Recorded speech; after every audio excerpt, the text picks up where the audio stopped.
And we are live. Good morning, good afternoon, good evening, everybody. Hope everybody's having a wonderful day. Today's gonna be a little bit different than usual. We're not gonna be playing any video games today. We're just gonna be reviewing 2022. And what a great year it was for gaming. Played a bunch of games. Now, we're gonna do this a little bit differently from most tier lists that you see, because I actually want to review a little bit of the games, refresh the memory using some trailers. So we're gonna check the trailers, see what the game looks like, and then I'm gonna give my thoughts about it. I think it'll be fun. So yeah, absolutely no Overwatch, nothing else, just chatting. Now, what we're gonna need for this is, let's first discuss how we're gonna evaluate the games. I want to take multiple approaches. I guess, you gotta pay attention to story. I'd say I want to look at 4 different categories. Namely story, characters, music, because music is actually a very important factor. And finally gameplay. Not necessarily by this order of importance. In fact, gameplay takes the most importance, actually. I'd put probably music in maybe 3rd. Story second, characters last. Just off the bat, I guess. So yeah, I think we're gonna look at it like that. So let's jump right away into the actual stuff that we need to take a look at.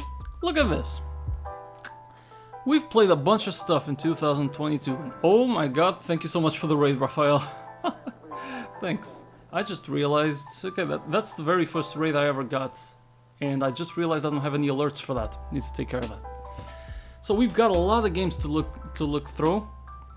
And I think it's a good idea that we jump right in with the first one from our randomly generated list. Let's jump right into that. Perfect timing too, because the music is shutting up. So let's see. Our first game in this random list is Inscription. Okay. So Inscription was a really interesting card game / thriller. I wouldn't say horror, but kind of a mystery where you basically get cards that you use to play, but you're betting essentially your life because you are essentially kidnapped and you need to fight to free yourself. Oh yeah, the raid did work, Raphael, perfectly. Now you can see here it's not just about the card game. You're free to roam around and try and figure out a way to escape from the room. You missed all Inscription stream. It is a really good game. It's really, really good. But sacrifices must be made. That's right. It's not just playing cards. You gotta figure out when to use some items, which make this really, really interesting. Bunch of story behind it. So let's take a look at this from the perspective of story, characters, of music, and gameplay. Now the most important one is gameplay, right? So, where is my cursor, my friend? Ah, there it is. So the most important thing is gameplay, and I'm kind of a sucker for card games. Slay the Spire, Yu-Gi-Oh!, Inscription. So if we wanna... Oh, this is a little bit too boring. Where is my music? There we go. Now, if we're looking purely from a gameplay perspective, Inscription is definitely an A tier. But characters-wise, I honestly didn't care that much, I'm not gonna lie. Other than the first one, other than the first guy that has you imprisoned, other than that guy, I pretty much didn't care about the other characters, to be honest. The story is okay, but at the end of the day, the crux is the gameplay itself. Music is fantastic, though. It has a lot of ambient music that really makes you feel like you're in danger. There are moments where the gameplay reaches its crux, like you're about to finally free yourself from your captor, from your kidnapper. and you really feel like you're reaching that final stage. I think overall this is a solid B, like a very high B. There are some divisive opinions on what happens later in the game that I'm not gonna spoil. Some people liked it, some people didn't like it. I'm kind of in between. To be honest. I'd say that the first half of the game feels a lot better. So yeah, I'd say that overall Inscription deserves a decently high B. Yeah, I'd put it like that. Now, let's move on to the next one. Which is, in fact, I think I'm gonna keep this on mute, just to avoid any weird-ass strikes. We jump to Pokemon Ultra Sun and Moon, okay? Pokemon Ultra Sun and Moon, so this was Gen 7 of Pokemon. I had never played Gens 5, 6, or 7 until this year. And Gen 7, I have to say, was probably the most difficult gen other than 5, I think. This was the second time that Game Freak dived into the 3D genre. But for those who don't know, Pokemon was always 2D up until the 6th gen when they started going 3D. I mean, has a challenge. There's definitely a challenge to it, because this game introduces the Z moves and also the damn, what do they call them? The totem Pokemon? The totem Pokemon especially are a pretty good challenge. Because those are Pokemon that start off with boosts, so they immediately get higher stats than your Pokemon. And if you're playing with level caps, if you're imposing a challenge on yourself, it becomes a pretty tough game. I think this was probably one of the definitely the hardest one, not including Black 2. Now, if we think of that game in terms of difficulty, well, not just difficulty, but story, characters. Let's see, where is it? There it is. What would I even rate this? I mean, story is what it is. I guess it's not the worst one, it's not the best one. Honestly, I think what struck me the most was the shock factor where Lucamine, for the sake of preserving Pokemon, wants them all encased in ice, which I thought was crazy as hell. So, story-wise, better than most. Gameplay, it's Pokemon. Would I even count gameplay? I mean, I guess gameplay is only a factor on Gen 9 because it runs like shit. Music, I didn't much care for music in this gen. I would. And characters, well, characters are what they are. This is between a very high C, high C though. I think I'd rate X and Y closer to a C. No, okay, definitely below Inscription. I think I would put Pokemon Ultra Sun as a low B. It's much more solid as a second entry in the 3D genre for Pokemon compared to Pokemon X and Y, but it's still not the apex. I mean, we're never gonna see the apex with a Pokemon game because Game Freak's motto is pretty much steps towards the right direction but never actually getting there. So we're not gonna see an S tier Pokemon game. But I think it's a B. It's a solid B, I think. Yeah, that's how I would rate it. Okay. What's the next video in the pipeline? Pokemon Scarlet and Violet. The playlist is on shuffle, so I have no idea. Scarlet and Violet. So this is already the 5th iteration of 3D for Pokemon, right? Because you got X and Y, you had Ultra Sun and Moon, you then had the remake of Ruby and Sapphire, you had Sword and Shield, which, after playing Scarlet and Violet, maybe I judged Sword and Shield too harshly. But then again, Sword and Shield is only worth it with the DLC and it's like $90, but I digress. Scarlet and Violet is a fantastic game. Let me get that out of the way right now. Game Freak made the first game in a very, very long time where I actually cared about training more than just a handful of Pokemon. It made me want... In fact, I have, like, half of my boxes are level 100 by now. Maybe they're not all EV trained, but god damn, I've trained a bunch of Pokemon. So, gameplay-wise, this is fun. I'll say that much, even though it runs like shit. Gameplay-wise, it's very fun. The thing is that this game was made for multiplayer. Because the highlight of this game is the raids, and you can do raids solo, but you're kind of forced to train a bunch of Pokemon for specific situations. Whereas if you're playing with other people, you get, you know, your supports who are gonna cheer, or debuff, or boost your attack, and then you get the attackers. So it can be a lot more organized, and it's a lot more fun because of that. I've done hundreds of raids by now. So gameplay-wise, I will say that this game is very good. Like, the best game Game Freak put out there. But performance issues, visual glitches, gameplay glitches. This has glitches up the fucking wazoo. So there's that for gameplay. Story-wise, might also be one of the best stories in all of Pokemon. Not so much the Penny story, to be honest. You know, bullying, it is what it is, I guess.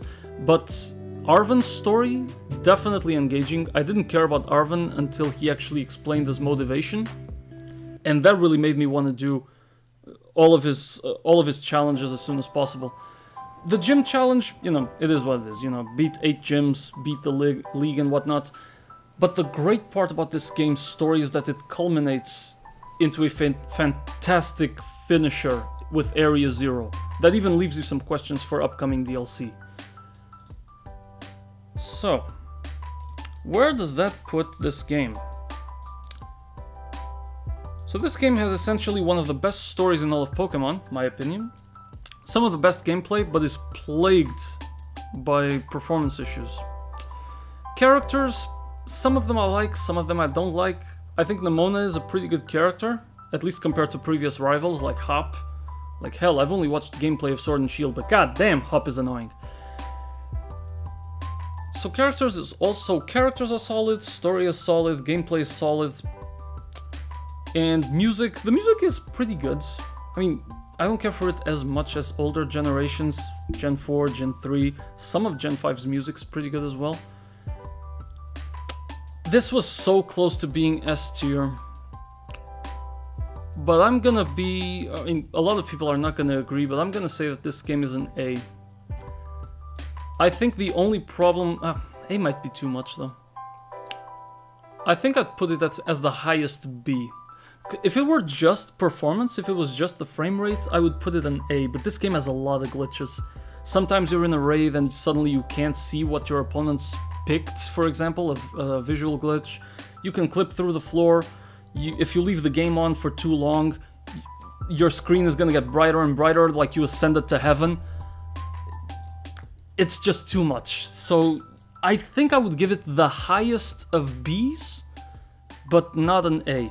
Once again, Game Freak just keeps up with the motto of, we're taking steps towards the right direction, but they're never really gonna get there. So let's... yeah, I agree with this B. Okay, next game, please. Randomly show me God of War. Alright, alright. Now, I'm not a fan of beat-em-ups. Simple games where your job is just, hey, you're on this map, beat 3 to 4 guys here, beat 6 guys there, beat another 8 guys there, beat 2 guys, and then you're back home. And you can upgrade your equipment. I am not a fan of those games. Overly simplistic, they're not really RPGs. This one, though, my god, this is a great game. It's not Game of the Year for nothing. The story is amazing. Just without any spoilers, if you've followed the previous God of War iterations or not, it doesn't matter.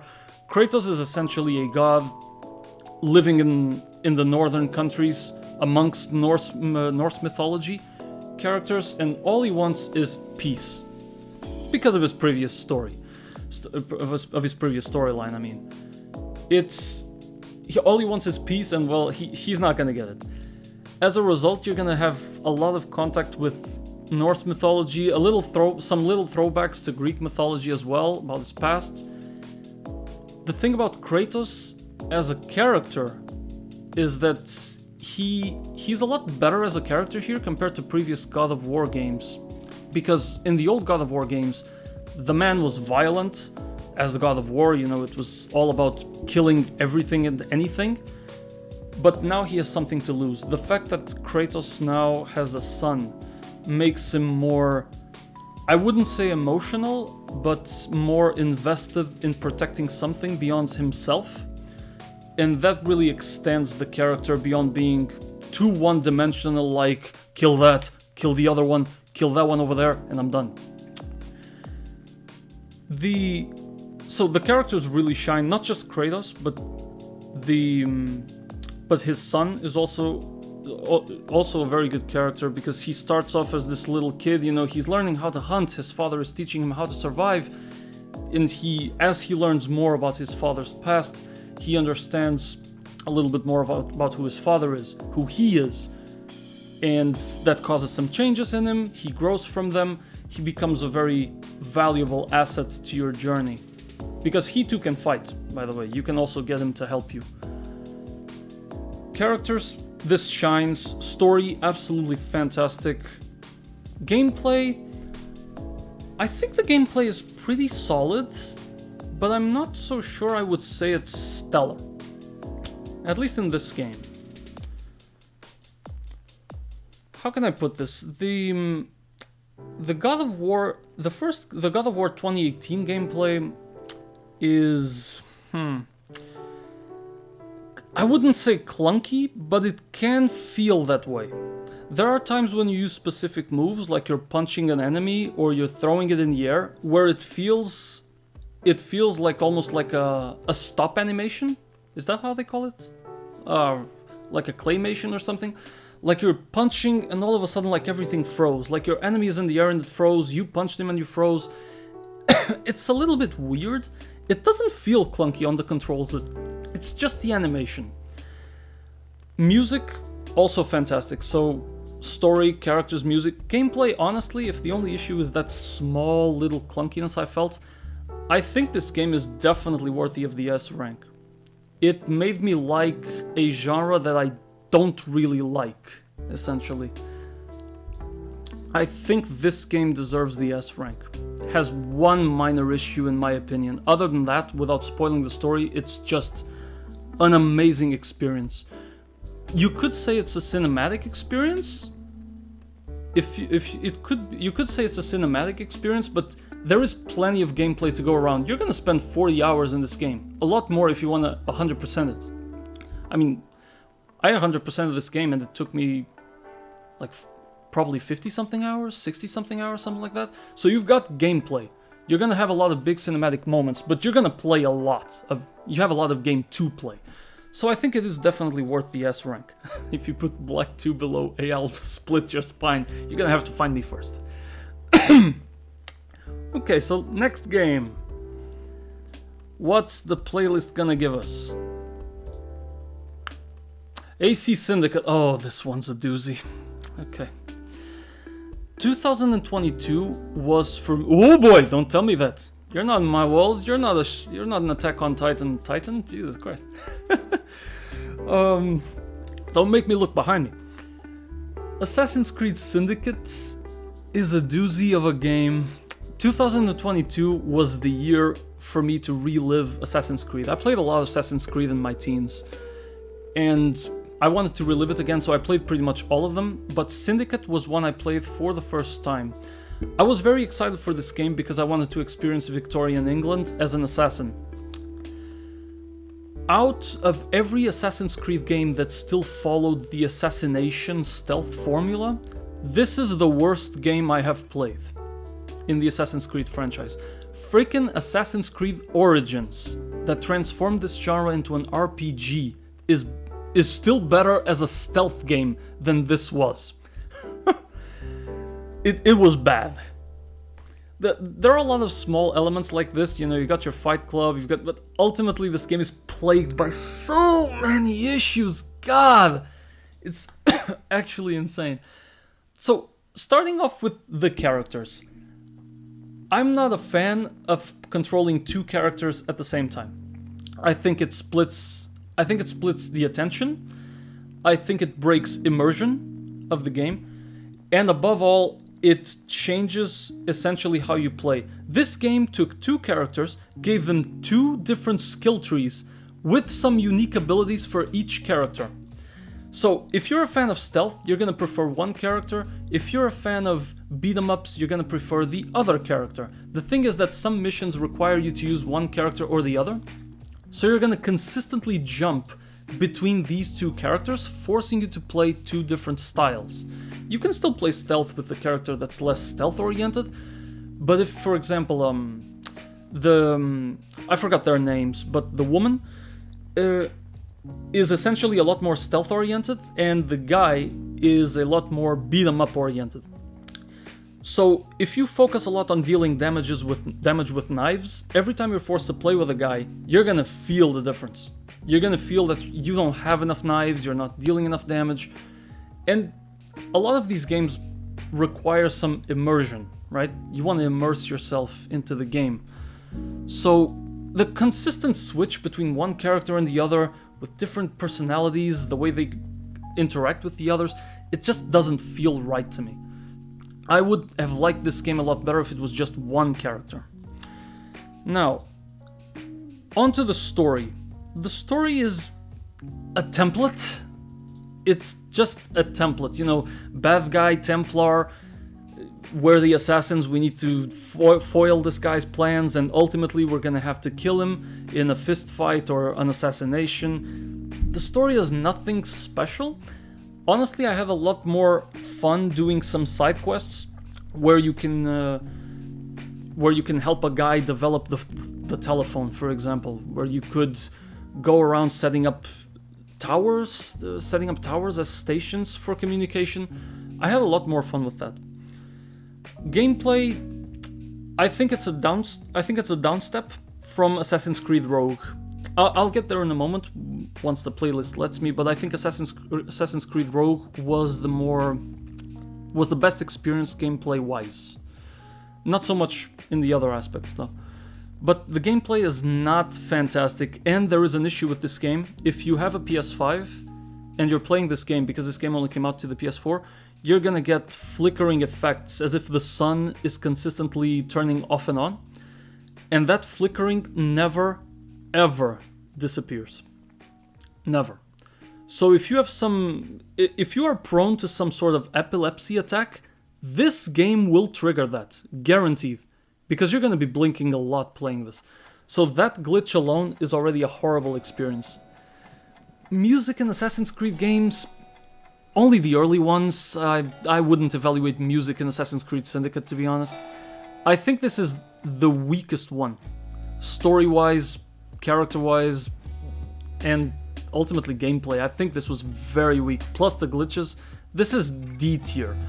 I won't put it F tier, because it still controls better than some other Assassin's Creed games. And the stealth is still present compared to newer entries like Assassin's Creed Odyssey or Valhalla. So I wouldn't put it as an F, but definitely D.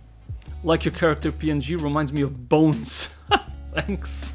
First time I heard that one. Okay, I think it's a D. Alright, let's see what the playlist tells us. What's my next game? Oh god, I swear to god, this cough never disappeared. Pokemon Brilliant Diamond and Shining Pearl. Oh, my opinion of this game is counter to pretty much everybody. Everybody hated this game.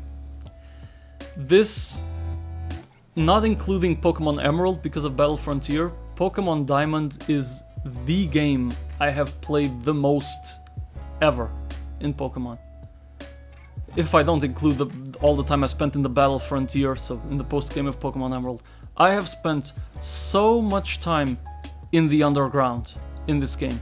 Just decorating my secret house, my secret base, just digging. Nothing but digging. And when this game came out, it was no different. I spent so much time on the underground. I have like 160 hours in this game, and I don't feel like I grinded anything. I spent so much time playing this just enjoying myself, just digging. Now, let's talk gameplay. Gameplay has an issue, and I will admit that. You played a lot of Pokemon games, are you a big fan? Oh, absolutely. Absolutely, I'm a fan. Now, this game, gameplay-wise, has an issue. It's essentially they tried to make it a 2D game, so your character, everything is drawn as a 3D game, and you can move in all 8 directions, but it's still a grid-based game.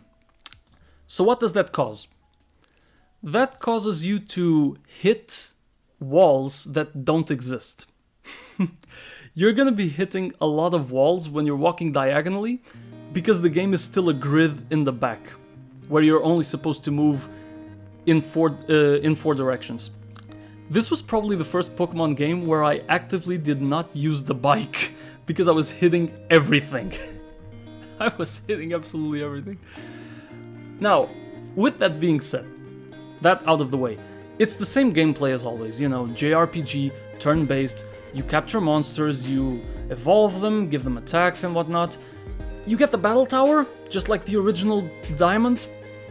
It's a shame you didn't get the Battle Frontier from Pokemon Platinum. That would have given a lot more gameplay post-game. Still, I'm biased towards Gen 4. I had a lot of fun with this, just leveling up my Pokemon, getting a full box of Pokemon ready for the Battle Tower, grinding until I beat the final challenge of the Battle Tower after 49 wins. So it was really fun gameplay-wise. The story is meaningless. To me, at least. Big evil team wants to control Legendary to do something, and you as a 10-year-old kid or whatever age you are have to stop them. For some reason, Cynthia, the champion, is always around you, like in previous iterations, but she doesn't help you at all. Like, damn, I'm just a kid, you're the champion, how about you handle this issue? So again, story, nothing special. Characters, well, I like the characters. I like Barry as a rival. I think Cynthia is one of the best champions ever. But other than that, that's pretty much it. Not that many characters that I really care about. And finally, music. There are some OSTs, though none come to mind right now. There are some OSTs I liked, to the point that I got some of the MP3 files, even nowadays. So, I think this is in the B tier. I wouldn't put this as an A tier. This would need to have graphics like at least Omega Ruby and Alpha Sapphire level to be there, to be an A. So I'd put this as a B tier. Definitely above Ultra Sun and Moon, because again, biased towards Gen 4. Definitely below Scarlet, though. I think I'd place it maybe here. Yeah. A little bit, definitely above Inscription, because it has a lot more game to it. You spend a lot more hours in a Pokemon game than you spend in Inscription, essentially. Inscription is like, what, a 10-hour game? It's a very short game, but a great experience. So yeah, I think that this is solid. Okay, moving on to the next one then. The next one is... Show me... Oh, Cult of the Lamb. Oh, this is a short one also, like a 10 to 12 hour game, but it has a very, very addicting loop to it. They calculated the gameplay loop very well. They tried to make this a fusion of Hades meets Animal Crossing, kinda.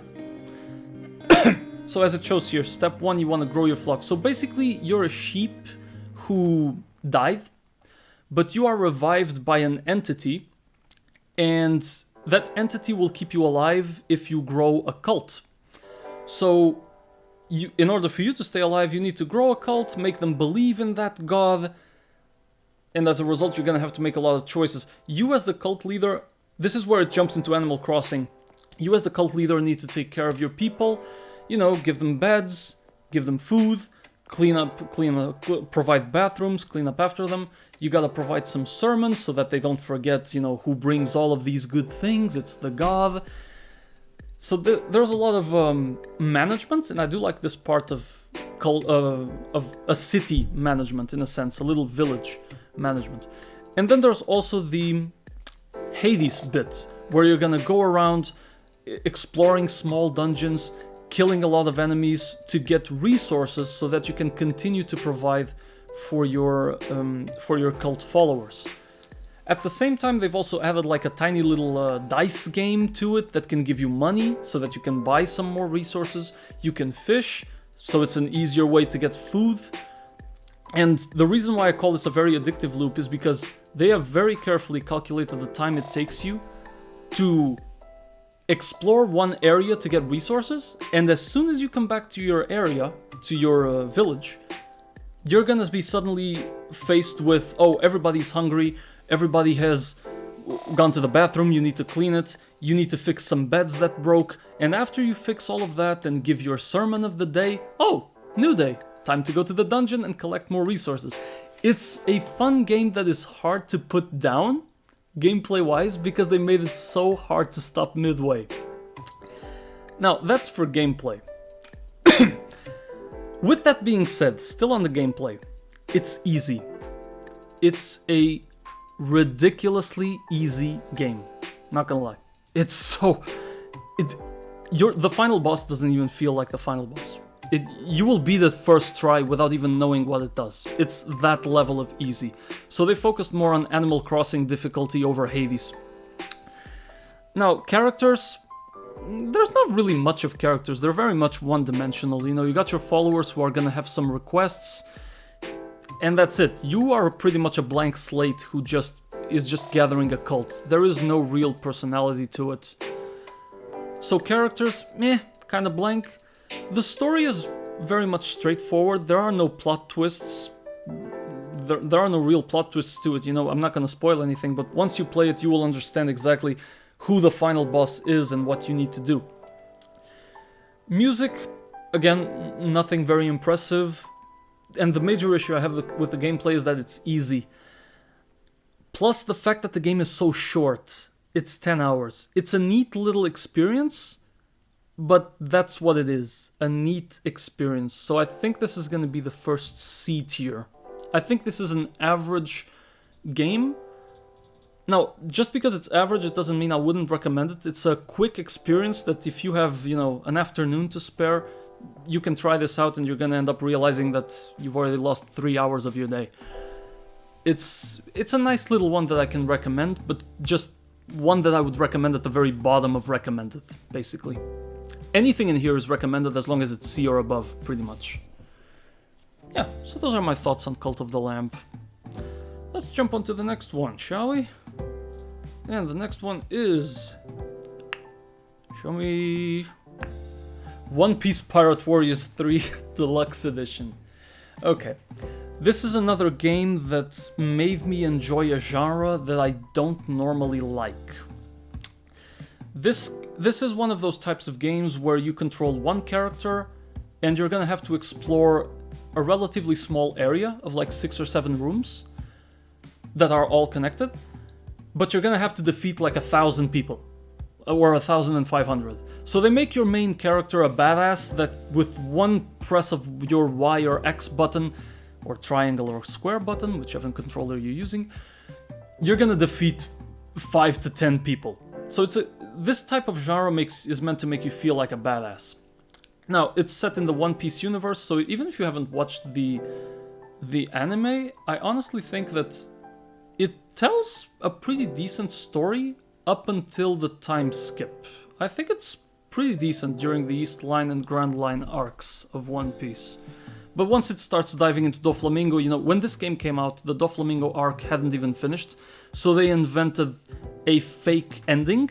So, and since it's fake, I can just say it. Basically, they try and close everything by bringing even Blackbeard into the mix, who is not supposed to even show up. Now, gameplay-wise, it runs well, even on the Switch. I've played this on the Switch and on PC, because I really like the game. It plays really well. It includes side quests, so which make this a lot more fun. So if they made this like the If you played this type of game back in the Nintendo DS era, for example, you have the Lord of the Rings game in this style, where you start in one corner of the map, and your job is to go around the map, killing hundreds of people, or beating them up, so that you can control areas and ultimately control all the map. That's very direct. Now, Pirate Warriors 3 follows the same logic, but sometimes it gives you stuff to do mid-match that completely break the flow of what you're thinking. Like, okay, I gotta control these two areas, so I'm gonna go to that area. But wait, all of a sudden, this character on the whole other side of the map is in danger, and if you help them out, they join you. But if you don't help them out, the enemy wins, and your opponent's gonna get a lot more difficult because you got a new enemy to beat. So there's always gonna be some surprises as you play this game that are gonna break your flow and require you to think a little bit on the spot. Now, with that being said, that's it. There's no leveling system. There is a leveling system, but it's a little bit different. It involves coins. As you beat these levels, these areas, you're gonna get coins. And if you help some characters, you're gonna get special coins that you then can evolve your character with. You get access to pretty much every character. So characters, what is there to say? It's the One Piece characters. You don't get access to that many. You get the main crew. You get the admirals, the marine admirals. You get the Ookash Chibukai, the 7 warriors of the sea, and little else, if I remember correctly. You got like Emporio Ivankov and whatnot. You know, if you like One Piece characters, you're gonna like these characters, basically. Story, it's the One Piece story again. If you like it, you like it. Music, it's the One Piece music, and gameplay-wise, I think it made me like the genre, but I don't think it's the ultimate experience you're gonna get. So I think that this is still a B. But I wouldn't put this as bottom B. Not top B either. I think I'd place this below Inscription, even though it has more content than Inscription, but above Ultra Sun. I think I would rate it this way. So ultimately, it's the One Piece experience. Just, if you've watched the anime or read the manga, it's not gonna surprise you in any way. It's just gonna put you in the role of a character like Luffy actually beating up everybody he comes across. Okay. So, on to the next one. God of War Ragnarok. Oh. Man, how am I gonna describe this game without spoiling anything? Well, other than what the trailer says, I guess. So this follows directly from God of War 2018. It's basically just a follow-up, you know, after the events of God of War 2018, your son has grown up a little, some time has passed, you've got some new enemies to think about, some new allies you're gonna get. Cult of the Lamb Just C. You have it on your wish list. It's not bad. It's anything C or above is a good game. But I'll jump into that later. So, God of War Ragnarok is going to... If you've played God of War 2018, God of War Ragnarok is going to give you everything you wanted. Like, it's going to give you the characters that you wanted to see show up, but they didn't.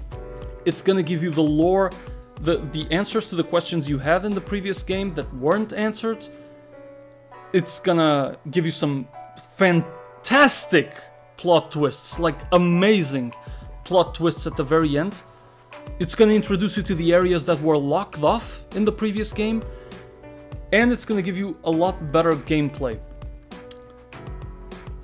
Now, starting with that, the gameplay is better. It feels... The one issue I have with the clunkiness is mostly gone. And they've really upgraded the fighting in that now it's a lot more involved. Before, if you've played God of War 2018, it was a lot about accessing an area, enemies pop up, you beat the enemies. Now there's a lot of mobility involved, in the sense that enemies can pop up in areas that you're gonna have to climb to get to them, or they are gonna climb to get to you. You're gonna have to start jumping across areas. So there's a lot more mobility into your gameplay, and so as a result your fighting becomes a lot more vivid. The RPG elements that they added are just the same as God of War 2018, where what you get is armor, and every time you equip better armor, you level up. It's a different way. It basically incentivizes you to explore and open a lot of chests so that you level up. So, no difference there. Story, there's not much I can say about the story without spoiling. Just know that it's freaking amazing. It concludes very nicely. There were discussions about making this Norse mythology a trilogy, but I think it closes off pretty well. Now, with that being said, I think that the story tried to speed things up a little at the very end. You get these beautiful areas, specifically the Asgard area. You're gonna have access to the House of Gods, essentially. But once you finish the game, you can't freely roam it, and I didn't really like that. There are some areas that are just there for specific parts of the story, and you're not gonna get access to them once you finish the game, and that felt a little bit icky, I guess. Now, the characters are still very much the same. They're still amazing. They're still gonna grow. Kratos gets a fantastic ending to the point that I don't even know how God of War is gonna continue, or if it's even gonna continue with the same character. Kratos essentially got the Witcher 3 ending. I mean, it's amazing. It could just end right there. And Atreus as well grows fantastically. You get these big cinematic moments just like you got in God of War 2018. So story, characters extremely solid. The music is still, those big choirs singing in the back, or those more with those songs with more tempo that make you feel like you're in danger. It's still an extremely good experience. Now, I would rate this though. Despite being the end of the story, I think this is still an S tier, but below the original God of War 2018. Only because of two things. One, I think that the final boss you face in God of War Ragnarok is much easier than God of War 2018. I think they made the gameplay a lot more accessible in that sense. And also the puzzles. God of War 2018 and Ragnarok is a lot about exploration and solving puzzles, moving mechanisms, using your axe and using your blades of chaos to move parts of the scenario. And some puzzles that require you to think, you don't get to think, because the character that's going along with you, usually your son, Atreus, is going to give you the answer to the puzzle within the first 5 seconds. So if you can't solve a puzzle in 5 seconds and you take maybe 10 seconds, you're gonna hear Atreus just going, maybe move the gear to the left. Gee, freaking thanks. Like, if you could give me a couple more seconds, I could have reached the same conclusion. And you didn't have that in God of War 2018. You had to think. So they made it too accessible. Ironically, God of War Ragnarok has like 30 different options for accessibility in the settings, and no options to shut your freaking companion when you're at a puzzle area. That's the only reason I would rate this lower, is that you're not gonna get a lot of a sense of accomplishment when you're exploring an area that you need to solve puzzles in. That's it. Other than that, hey, if you like God of War 2018, you're gonna love this one. Great story, excellent characters, big cinematic moments. It's an amazing experience. I know there's gonna be an actual TV series out of this, but TV series out of games rarely turns out well. If you want to know the story of this, you will very likely be better off with just playing the games. Okay. Next one, please. Oh yeah, but before we move on, by the way, Miguel mentioned Cult of the Lamb, just C. It doesn't mean that it's not recommended. C and above are recommended. Ultimately, Cult of the Lamb is just a very short experience. Like, between 8 to 12 hours, you're gonna be done with the game. It's just that short, that's all. So next one is Assassin's Creed 4 Black Flag. This one is actually pretty good. I first played Assassin's Creed games when I was a teenager. Back then we had AC2, AC Brotherhood, and Revelations, I guess, had come out like a little bit later after I discovered Assassin's Creed. So when I first played Assassin's Creed 4, Black Flag, that was this year. It was the first time I played it. Went in with no expectations because Assassin's Creed died with Ezio's storyline pretty much. So I had no expectations going into this, but it blew me away. I wouldn't say this is the best Assassin's Creed game, but this is the best pirate game. If you want to play a game where you roleplay as a pirate, there is no better game than this. This is absolutely fantastic. You still got the stealth experience, a lot better than previous Assassin's Creed games, I might add. You're gonna get access to, like, blow darts. Oh, it was genuinely good. It was genuinely good. This one is gonna give you a lot better gameplay elements. You're gonna get access to blow darts that allow you to put enemies to sleep or berserk from a distance. You're gonna get access to not just the pistol and your hidden blade like you had before, but you're gonna get access to this rope that allows you to actually hang enemies from trees. And you're gonna get the ship. This is the first game, mentioning the ship. This is the first game where you can fast travel, and I never fast traveled. Throughout the game, you're gonna find little papers floating around, which are sea shanties that sailors used to sing when they were aboard the ship. They are fantastic. Every time you're traveling around the map, you're gonna hear a random sea shanty. You can actually loop through them and pick the sea shanty you want to hear, and that makes the travel just so much of a breeze, no pun intended. It's just a fantastic experience. You will get to sail. You really get the feeling that you're sailing with your crew to pillage an island, to pillage an island, to steal, to explore the seas, and you get to sing these songs along the way. It's a really, really great game. So gameplay-wise, you've got a lot to think about. So you're gonna do the usual story, and you're playing a stealth game ultimately. So you've got your elements of hiding in bushes, hiding inside some haystacks. You're gonna be killing people with your hidden blade, with a gun. You're gonna kill people with the darts. You're gonna explore the map.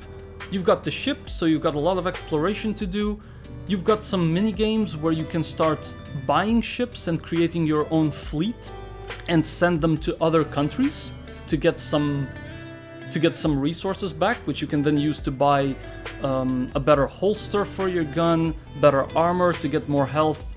So there's a lot of different elements that give you longevity in this game. You're gonna get to play a lot of this game for all sorts of different reasons.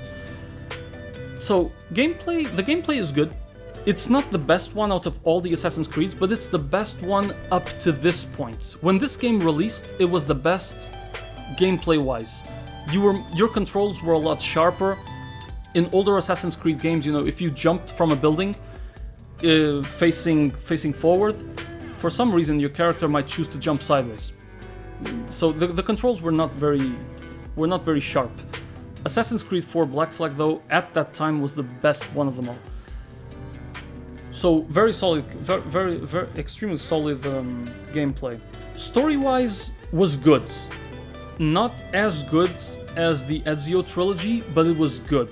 Following the story of Edward Kenway as a pirate was very interesting. You get to meet other characters like the famous pirate Blackbeard, and I like the perspective that they took with Blackbeard, because historically, Blackbeard was never a guy.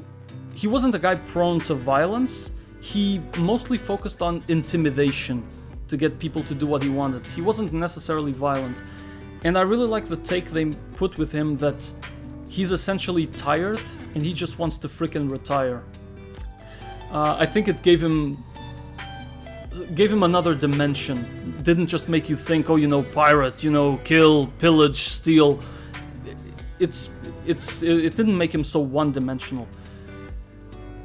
Now, with that being said, because it's the first game that escapes the whole Ezio and Desmond storyline, it's the first game where you don't get that duality of playing in the modern world and in the past at the same time. Because Assassin's Creed games used to be about that. They were set in the modern world, you would enter an Animus, which was a machine that allowed you to live past eras. You still get that in Assassin's Creed 4, but instead of it being for the sake of beating the enemy in the modern world, it's more about actually developing a game. Like, the main character in the modern world is an employee at a gaming company. And you're playing this game as Edward Kenway in the past. I think it's horrible. It's a horrible take after going through so many adventures with Desmond, both in the modern world and in the past. So that's a worse take. But still, if you don't consider this an Assassin's Creed game, but a pirate game, it's breathtaking. So, very solid characters, very solid gameplay. In fact, fantastic gameplay, fantastic characters. The story is worse than other Assassin's Creed games. But other than the Ezio trilogy, I don't think I ever picked these games for the story. It was more for being a stealth game. As for music, the music is great if you consider the sea shanties, pretty much. It's the sea shanties that sell it. So, I think that I would put this as an A.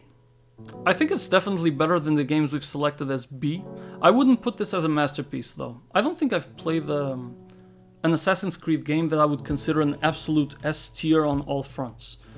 But definitely an A tier, one of the best Assassin's Creed games, and the best pirate game that you will get to play. So yeah, I'll put that one as an A.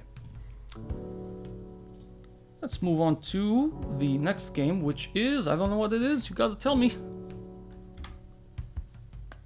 Oh, this one. Okay, where to begin with this one? Okay, in a single word, shit. This is the absolute worst steaming pile of shit I have ever seen in all of 2022. Bandai Namco can shove this where the sun doesn't shine. I come from an era where you have Digimon Rumble Arena, which was Smash Bros with Digimon characters. Where you had Digimon Card Battle, which I played like 5 times. Where you had Digimon World 1, 2, 3, Digimon Dawn and Dusk for the DS, Digimon World Championship for the DS. I have devoured Digimon in my days. This game made me, in 2022, give up on the entire franchise. I give up on Digimon altogether. The golden age of Digimon is dead. Completely. There is no saving it after this. This is pure abomination. Now, why? Gameplay-wise, this is a mobile game. This is literally a mobile game that got ported to PC and to other consoles. The gameplay is very simple. They took elements from Fire Emblem and butchered them all. You play in a grid with your Digimon characters, which are like chibi models that were taken from a Chinese knockoff, like extremely cheap. And you battle them, you move them along the grid, and how do you butcher Fire Emblem gameplay? Well, essentially you take the grid, you bring out Digimons, and you make sure that they only attack in extremely one-dimensional ways. You attack one grid ahead of you, maybe 2 ahead of you if you're lucky. And that's it. There are no other elements to that gameplay. You don't get bonuses from being in higher terrain or lower. You don't get any of that. Now, to be fair, this game was so bad I played like 4 hours of it and I gave up. It was the one game I gave up, plain and simple. Because the gameplay itself, the grid gameplay, where you actually control the Digimons you capture and battle with them, is 10 to 20% of the whole game. It was advertised as 40%, bullshit. 10 to 20%. More like 10. This game is a visual novel, first and foremost. So it's a lot of text. You know, you're essentially reading a book in your computer, but you got images. And you're gonna select locations to go and continue the story. The story has an interesting concept, which is literally about survival. You essentially got characters that are suddenly teleported to the same place, but it's like so much time has passed that people have disappeared, vegetation has covered the whole building, the whole school that you were at, so you don't know how to survive. And the beginning of the game is exactly that. Like, you're gonna spend the first day or the first week, I don't remember, searching for water, so you're gonna walk around and that triggers some fights. Then you're gonna walk around looking for food, looking for shelter, checking if the electricity is up. And the more you last, the more dangers are gonna lurk around you. People are going to start disappearing or even dying right in front of you. But it's slow in that sense. The story is extremely slow. By the time people started dying, I was no longer invested in this game. So the story is slow. The characters, I didn't care for any of them, to be honest. You got the guy that panics and starts screaming like a little bitch. You got the guy who was very poorly animated. Every time he's in pain, it feels like he shit his pants. You've got the girl who's trying to play it cool, but ultimately starts panicking at the end too. I don't even remember their names. And you gotta endure, like, 80 to 90% of your game is reading through these characters losing their marbles instead of trying to stay calm and focusing on survival. And you are just there trying to keep them calm, but they're not gonna be calm. But you need to go and collect wood and collect food and whatnot, and you need other people to cooperate so that you yourself can survive too, but they are going crazy, so it's pretty much all on you. Jesus Christ, fuck you all, I'm just gonna leave you all to die and survive on my own. I couldn't handle any of these characters. I had no patience. There's barely any actual game to play other than you clicking on your left mouse button to speed through text. And the game itself, the part of the game that you play, is a mobile game. This is a straight up F tier. No dice. The fact that this game costs $60 is a slap in the face. Jesus Christ, let's jump to the next game. This is just a cancer. Overwatch 2. Whew, what to say about this game? Well, yeah, this was a hell of a run. I just hated Digimon Survive. I hated it. I come from a time where Digimon games were good. Overwatch 2. Okay, focusing on Overwatch 2 and not Overwatch 1. Didn't expect a huge roast for Digimon Survive. It was just a shit game. Plain and simple. Don't waste $60 on that. Now, Overwatch 2 takes Overwatch 1 and unironically improved it in a sense. If you've played Overwatch 1, like after it had 4 or 5 years of its lifespan, the game became a lot about crowd control. You had basically a meta where you had to play with 2 shields, Lucio and Moira to have wide range healing and burst healing, to have speed and burst healing, and 2 DPSs. And that was it. You were walking as a unit that was just trying to push through things. You were stunning people, you were pushing people, stunning, anything to stop them from using an ult. And that was it. You weren't playing to your potential and trying to overpower your opponent's potential. You were essentially shutting down your opponent's potential before you could even see it and just beat them up. It became a very samey kind of game in Overwatch 1. Overwatch 2 fixes a lot of this. First, by making it a game less focused around shields. It made a game that, as a 5v5, you still have your 2 DPS and your 2 healers, but now you have a tank, and very few tanks have shields. I think other than Reinhardt and Sigma, well, now Ramatra, most of the tanks actually don't get shields. Orisa lost her shield, for example. The tanks are now more about dealing DPS. Oh, hi TB, welcome. Now, Overwatch 2 is a lot more about dealing damage. You will see a lot of moments where your tank is doing more damage than your DPSs because the tank just doesn't freaking die. So, it did fix the crowd control. You don't see crowd control comps anymore. Now, it did rework some characters. It made Sombra able to hack through invisibility, but the hack lasts for like 1 second. I've had Sombras hack me, and I'm still dashing 1 second later. So, what the hell? You have some reworks that make no sense, you have others that make a lot of sense. They made Orisa a spear-using tank that is really powerful. So I really like that. The new characters, though, I think Kiriko is a fantastic healer that was added to Overwatch 2. It just messes me up because her dash is not the same as Moira's. Sojourn is a fantastic DPS. Not a fan of Junker Queen as a tank, but whatever. Now, yeah, that is a great point, Raphael. You have the Season Pass. That is an issue. Overwatch 2 is not Blizzard anymore. Overwatch 2 is all about... is full on Activision. In Overwatch 1, when you opened the shop, you had access to your list of heroes, you pick the hero you want, and you've got your, your skins, your emotes, your victory poses, your lines, and by playing the game, you would naturally gain loot boxes for free in the game that gave you money so that you could buy the stuff you wanted. And it was pretty good.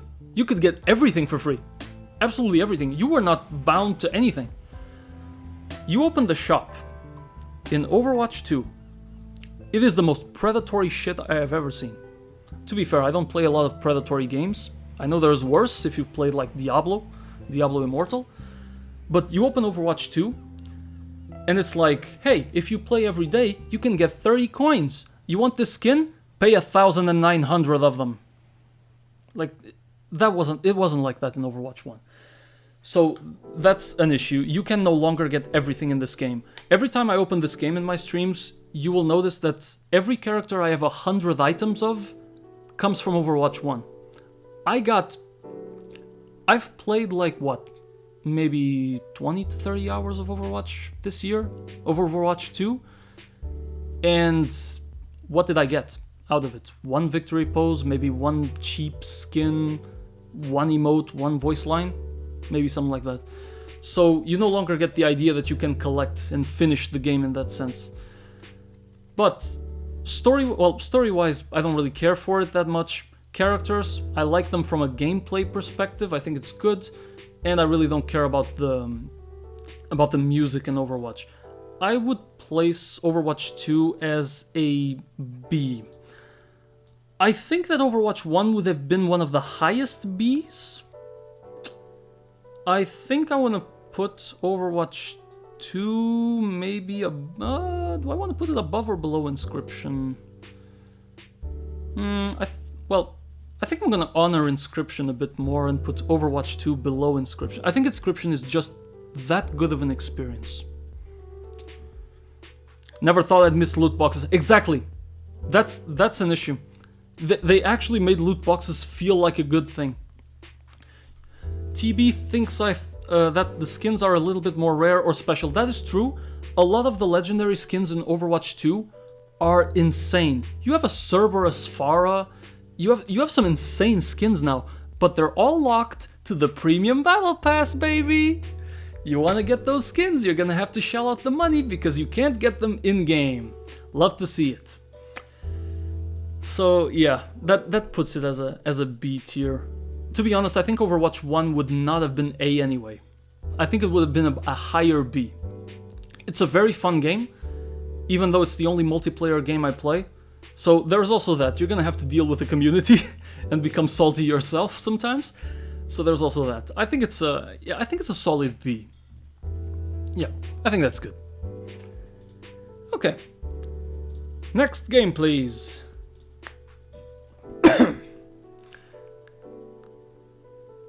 Mario and Rabbids Sparks of Hope.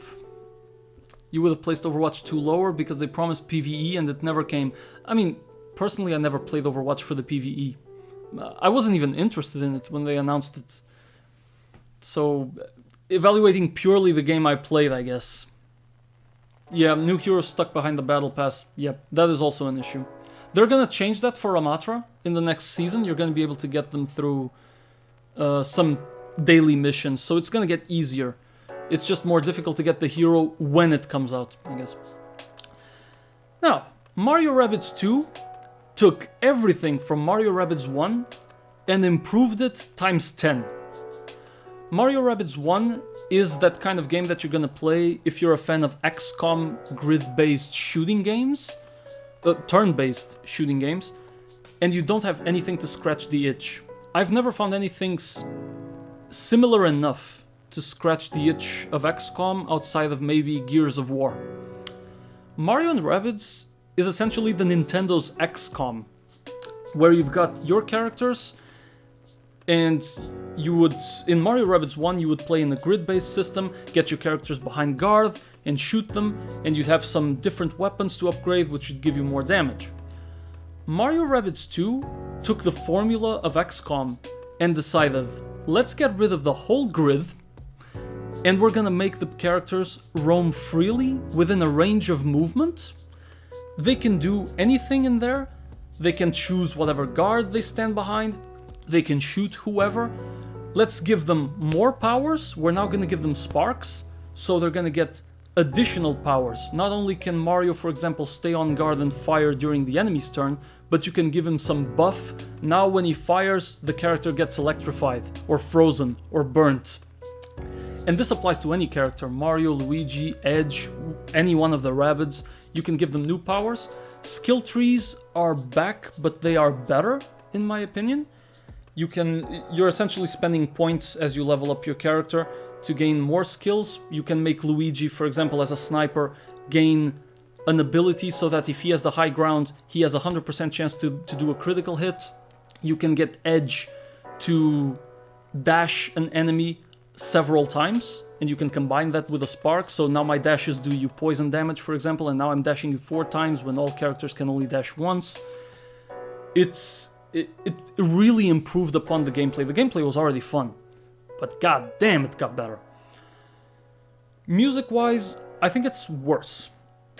Mario Rabbids 1 tried to do a lot of fun with music. They even created this character that was meant to be an opera singer, and they gave him a whole song in a cutscene. You don't get as much music out of this game. It's a lot more focused on, you have this enemy, Cursa, taking away sparks, and it's your job to defeat Cursa's minions and eventually Cursa. So the story is a lot more straightforward in that sense. The characters are still the same. You know, you got your Nintendo characters, you got your Rabbids doing chaos. The only major difference is that the AI that guides you along the path is now fully voiced, which I thought was surprising. Even some of the Rabbids, even though they're not fully voiced, they get some small voice lines here and there, which I think was a really nice addition. I can't say any character blew me away, but I didn't hate them. You know, it's just there. So, really good music, didn't care for it. Very good, very solid characters, you know, just like the previous game. Nothing different from Nintendo. The story is good. The gameplay is stellar. Now, would I rate this? I'm not sure I would still rate this an A though. Because at the end of the day, I'm playing Mario Rabbids games. I'm playing Mario Rabbids games to replace XCOM. Ultimately, it's to replace that XCOM itch, you know? So, I think I would still place this as a B. Again, anything C or above is recommended, it doesn't mean it's bad. I think it's gonna go here. Under Overwatch, better than One Piece Pirate Warriors. I wouldn't place it above these Pokemon games or Inscription. So yeah, I think it's another B. We're getting a lot of Bs though. Okay, let's jump on to the next game then. Oh boy! Whoa, where to begin with this one? Persona 5 Royal. If you have ever liked any JRPG, and yes, that includes Pokemon games.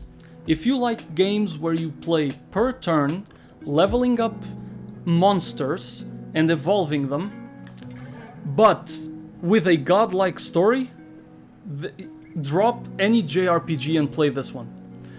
This JRPG puts any other to shame when it comes to music. The music was composed by Shoujo Meguri, if I'm not mistaken, who is a god when it comes to composing music.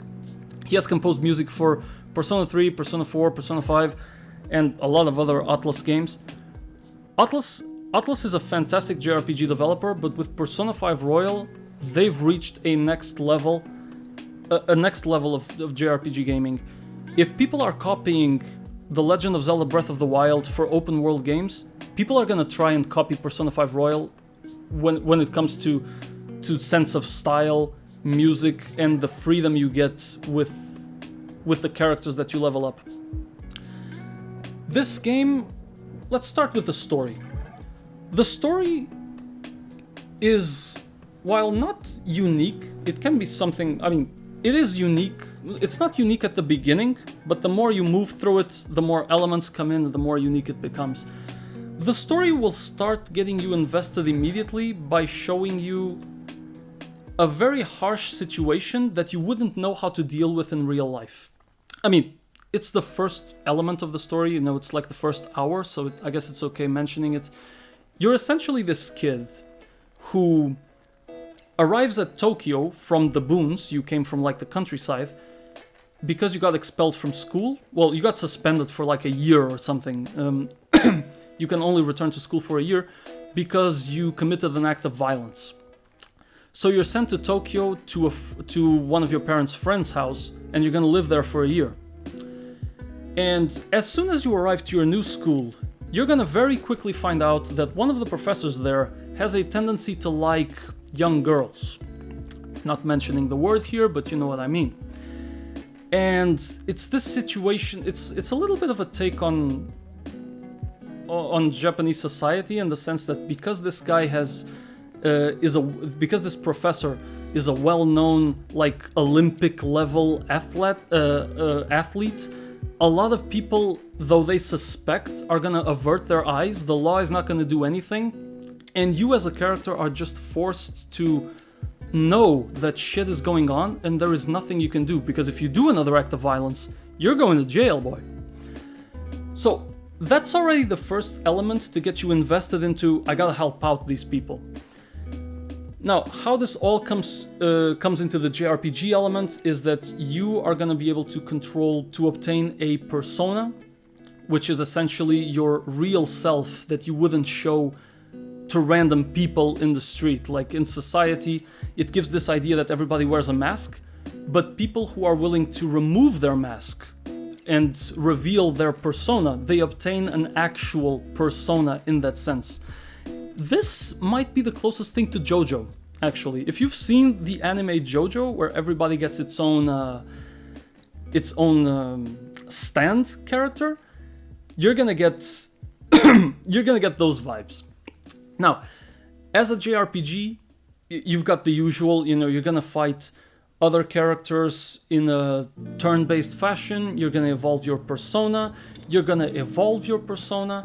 but you're also gonna fuse it. This is where any Atlus franchise does this, well, at least Soul Hackers, Shin Megami Tensei, Persona, where you're not advised to stick with the same Pokemon or characters for a long time. You're gonna be encouraged to fuse them once they learn all of their attacks, fuse them into a stronger character that you can further train. So it really encourages you to go through the whole Pokédex, quote unquote, in that sense. You also get to equip your character, because unlike Pokemon, your character can fight two alongside your persona. The humans fight two in the battle.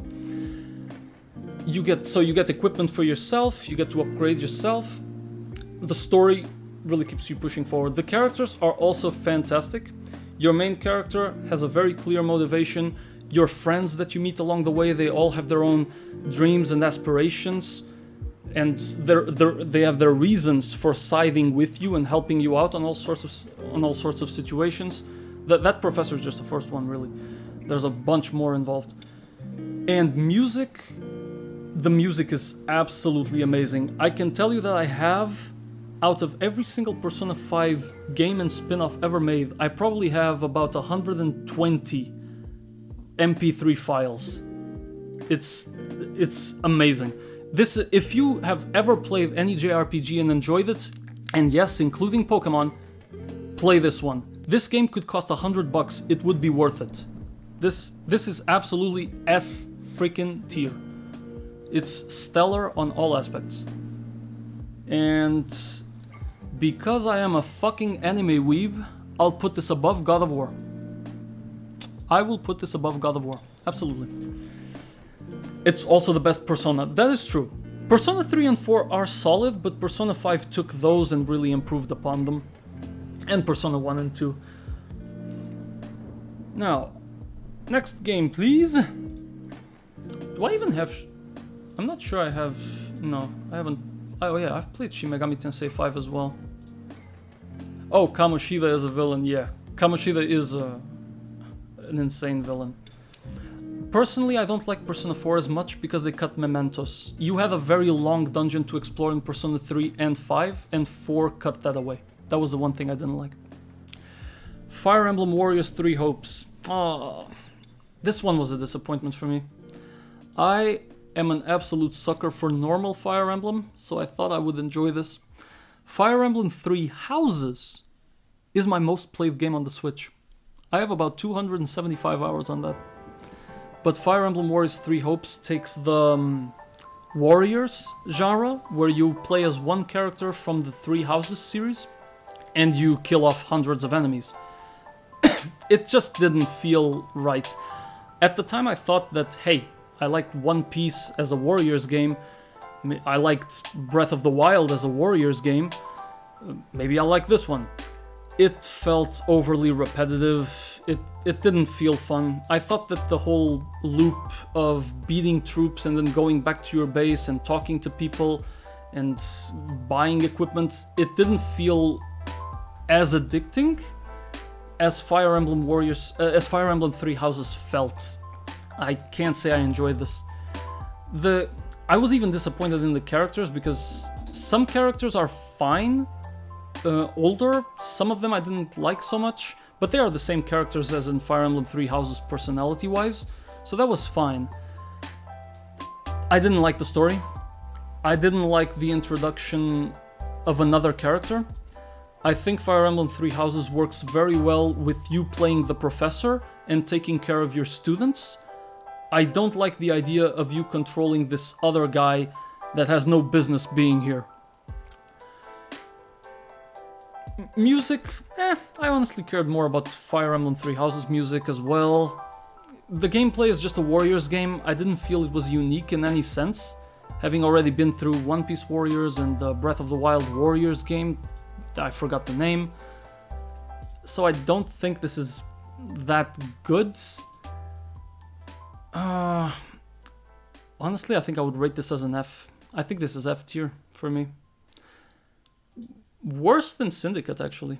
I think it's worse than Syndicate. But definitely better than Digimon Survive. But I don't think this is the... This isn't what made me like Fire Emblem overall. I don't like Fire Emblem because it's a Warriors game. I like it because it's a strategy game, so it didn't work out for me. Okay, next game, please. Do not shuffle into a video I've already seen. I don't know how the shuffle works. Holocure. Okay, this one is a very freaking niche. This is the Vampire Warriors game with an anime skin of VTubers, essentially. This is a full-on weeb game. Now, I had never tried the Vampire Warriors games, I wasn't interested, but because this one had well-known VTubers in the whole streaming world, I tried it and I liked it. Essentially, you're controlling a character in the map, and as you kill off enemies in the map, you're gonna collect these little trinkets that are EXP, and every time you level up, you're gonna get a roulette that will show you one of 4 potential weapons that you can obtain and upgrade. And as you get those, you're gonna become stronger, you're gonna make better builds, and maybe you can beat the final boss, maybe you die. So in that sense, it's a roguelite game. It felt a little bit roguelite-ish, which made me like it. Now, other than that, I think it's ultimately an indie game that's made by like 1 or 2 people, so you can't really expect much. There is absolutely no story. There is no characters in that sense. You have characters, but there's nothing really, you know, there's no development. It's purely an 8-bit or 16-bit kind of gameplay, even in looks. And music, no, didn't care for the music. I think this is an extremely average C-tier game. If you like the Vampire Warriors, is it Vampire or Vampire Survivors? I don't even remember. I think it was Vampire Warriors. Survivors. It's actually Vampire Survivors, my bad. So basically, if you liked Vampire Survivors and you're a full-on weeb in your spare time, you're gonna like Hollow Cure, essentially. But I rate this even below Cult of the Lamb, I'd say. It's an okay game, roguelite-like, for you to, if you like the type of gameplay, for you to spend a couple of minutes. Or hours. Okay. Next one, AC Revelations. Ooh, okay. Assassin's Creed Revelations is the 3rd game in the Ezio storyline. Ezio Auditore da Firenze is an Italian assassin and is the only main character I really cared about in the entire Assassin's Creed franchise. And this is essentially his last game, so you're basically seeing him already as a full-fledged, like, master assassin, being a mentor, almost like a mentor to other fledglings, you know, other assassins. You already see him being very knowledgeable about the elements of the story, like the Apple of Eden, where to find other pieces. He is very independent in that sense. There's barely even a whiff of other assassins helping you out, besides one. And it's also the instance where he will meet his last love interest, and it culminates with a nice little 30-minute movie. Not in the game, but there's a 30-minute movie where you see him pass away, basically. It's the very end of Ezio's life. Now, if you complain about spoilers, this game came out in like 2012, it's been over 10 years, get over it. Now, gameplay-wise, it's a good Assassin's Creed game. You know, it's not going to be as good as later iterations, you know, Assassin's Creed Rogue or Black Flag, but it was the best one in the Ezio series. It's still the same stealth-based approach to Assassin's Creed, the good old one. So you're going to be hiving a lot, killing people in the shadows. No surprise there when it comes to gameplay. The story is okay, I would say, because it's not as impressive of a story as it was in Assassin's Creed Brotherhood or Assassin's Creed 2. I don't think it is. It's how can I explain this? It's set in a completely different area.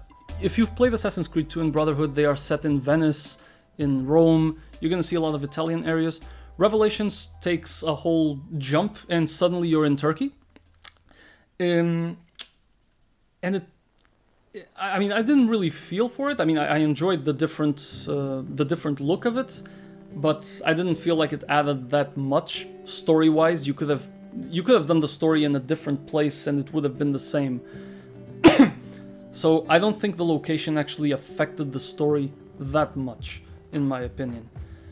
The characters are still the same. You're basically playing this for immersion, to play as Ezio Auditore da Firenze, and that's about it. You're gonna meet this lovable character who is like one of the main assassins in Turkey, who's gonna help you out, know the streets, know how things work. He's gonna teach you about throwing bombs, another new element in the game. So he is a pretty cool character. I liked him. Music in Revelations, I mean, I don't recall any music per se. I think it's a solid game. I wouldn't put him in C tier along Hollow Cure or Cult of the Lamb. I'd say this game is between Overwatch 2 and Mario Rabbids 2. I think that if you're playing Assassin's Creed Revelations, you've already played AC2, AC Brotherhood, you're invested in the main character's life, and you want to know more, essentially. I think it's the worst one of the three, between the two, Brotherhood and Revelations, but it's still a very nice way to end the story. It'll bring you all the way back to Altair, reliving memories of the very first assassin. I think it really gives you some interesting plot points. So that is to its benefit. Next game, please.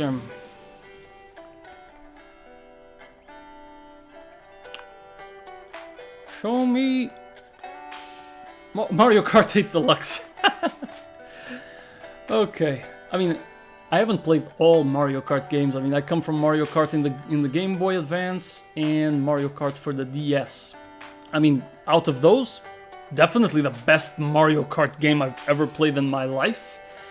I'm just sad that we had a really good battle map in the Mario Kart DS series that never returned, which was the block map. Back in the Nintendo 64 area, I know that if you played in that map, the old games did not have a collision limit for green shells. So the green shells were only deleted if they hit someone. The green shells could bounce off each other and off of walls and they would never end. So if you were above the blocks in this battle map, you could launch 20 or 30 green shells and make the bottom floor essentially a pit of death. If you ever fell, you would you would face hell. That's impossible nowadays. Shells have like a 3 or 4 hit collision. We no longer have the memory to handle that. But man, that was so much fun. That was so much fun, and that came back in the Mario Karts in the Mario Kart DS. Now, it's a fantastic game, drives beautifully. It's the first game that made me want to care about the brakes, because this game introduces the 200cc. And the 200cc is nuts, because you are forced to use the brake to drift. It was the absolute first game that forced me to learn the brakes, and I will say this. Once you learn how to use the brakes and drift with the brakes, the game grows a whole other dimension. You will immediately understand that you can optimize a lot of your turns. And that suddenly makes the game a lot more fun. It's really good. One pet peeve I have with it is that everything comes unlocked for you. There is no sense of progression. You have every single track unlocked already. Every single character is already unlocked besides Gold Mario. So that's it. Like, here's all the tracks, here's all the characters, play whatever the fuck you want. And that's it. There is no sense of that you're progressing or unlocking something. They gave you a game with 100% with a save file that has 100% completion and said have fun. That being said, I did have a lot of fun. That's just a small pet peeve that I have. Gameplay, it controls beautifully. I didn't feel any issue with the controls when I was driving. There's no such thing as story or characters here. I like the addition of Animal Crossing characters, of Link from Zelda. I like that they're adding characters besides Mario. It sort of feels like they're headed into a Smash Bros, but racing in that sense. That they're gonna add a lot more characters in a potentially Mario Kart 9 kind of game. Music is really good. It's the kind of music that really sticks. Like, you're gonna hear that song and not see any video at all, and you know what song that is. You know what song is playing when DK Jungle is on. You know what song is playing when one of the Rainbow Roads comes on. It's very unique in that sense. I think that this game deserves an A. The only reason I don't give it an S is just because I'm biased towards a game coming with what is essentially a 100% save file, which is what this game is. I'd still put it above Black Flag though. I think Mario Kart 8 Deluxe is a fantastic experience. I would rate it an S tier if it gave me a sense of progression as I play. Next game, please. Oh, God. Soul Hackers 2. Okay, this is another game from Atlas. So it's another JRPG with the same elements of you are a character who fights on the field, but you also control these demons who can fight. You're going to be leveling up these demons. They learn new attacks, but they're also going to need to fuse them to make new demons. Now, Atlas Games. It's hard to rate the story in Pokemon games when I skip most of it. Yeah, true. I just don't really care about it. Don't really care about the story. Now, Soul Hackers here did something very interesting compared to the other franchises of Atlas like Persona or Soul Hackers 2. They have taken the protagonist, which is normally a mute protagonist, doesn't talk, barely reacts to anything, makes it a blank sheet, so sort of ease on your own self-immersion. But here, they took the protagonist and gave it life, which is ironic because the protagonist is an AI. But I really like that they took the protagonist and gave it so much spunk. It's a character with her own opinions, her own little snarky comments, and her own little thoughts and opinions. They gave the main character life. I think that's a plus in for Atlas in general, for their franchises, for the JRPGs that they make. It made Ringo, the main character, really come to life. I really like the other characters in this game. You've got Arrow here, who essentially has a past with his best friend, without spoiling anything. You've got Saizo, who is trying to save his love interest from an evil organization. You've got Melody, who used to have a romantic relationship with the main villain. So there are a lot of different story elements. The characters that join you also have their own ambitions, their own personalities. I like how the cast comes to life in Soul Hackers 2.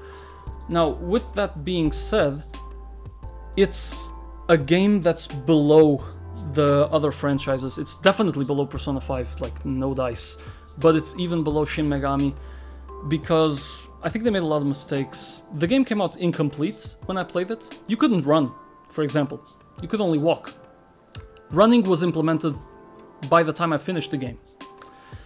The dungeons are not very imaginative. You have the real-world dungeons, which are okay, but when you enter the AI world, all dungeons are the same bluish area with some teleporters.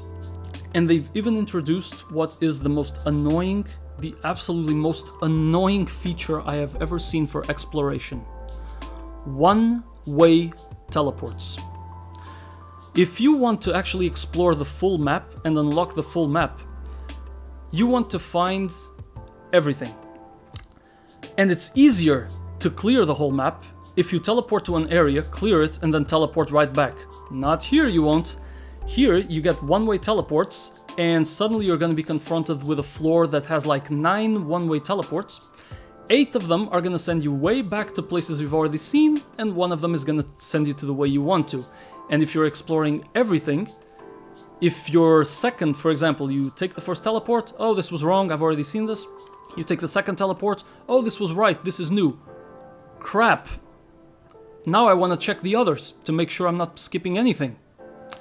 So it's a living hell, and when you're going through hours and hours of these dungeons and they all look the exact same, it's not fun. Plus the fact you can't even run. You have to walk in these dungeons. That's even worse. You don't have to walk nowadays. But still, at the time you had to. I also have another pet peeve, which is the negotiations. JRPGs like Persona and Shin Megami Tensei, you don't have Pokeballs. You're not gonna capture anything. Each demon that you meet has his own personality, his own tastes, and you need to negotiate with the demon according to his tastes and preferences to get him to join you, or he refuses and leaves. Which is interesting. It made it much more interesting to capture than just throwing a Pokeball, in my opinion. In Soul Hackers, that doesn't exist. You will randomly get a demon that you've defeated showing up in the overworld that will talk to you, saying he wants to join you. The whole negotiation system that Atlas uses for JRPGs is gone in Soul Hackers 2. Another thing that I didn't like. Other than that, the gameplay is still in the same fashion. You know, the characters are gonna fight, the demons are gonna fight, you're gonna fuse demons to get new ones. So, nothing different in that sense. The story is good. I like the story. You know, it's not gonna be Persona 5 level of a story, but I thought it was pretty cool. I loved the characters. Unlike Shin Megami Tensei or Persona, this game barely has any interesting music, in my opinion. Zero, absolutely. I just didn't care for the music at all. So, this is a budget Atlas game. If you've played all Personas, if you've played all Shin Megami Tenseis and you have nothing else but you have that JRPG bug, there might even be better JRPGs outside of Atlas. But if you're in here for the demons, because essentially Atlas has his own Pokédex of demons, in a sense, if you just want to see those demons again, then yeah, I guess you would go for a Soul Hackers game. Now, honestly, I think that this is more of a C tier for me. I don't think this is a B. I was quite frankly disappointed with the repetitiveness of the dungeons and the fact that you have to... it's just too much walking, the fact that you couldn't run. No negotiation for the demons, which is a basic element in Atlas JRPG games. I think that's a big loss. I'm gonna put you as a C tier below Cult of the Lamp, I would say. Yeah, I think this one's a C tier. Okay. Next video, please.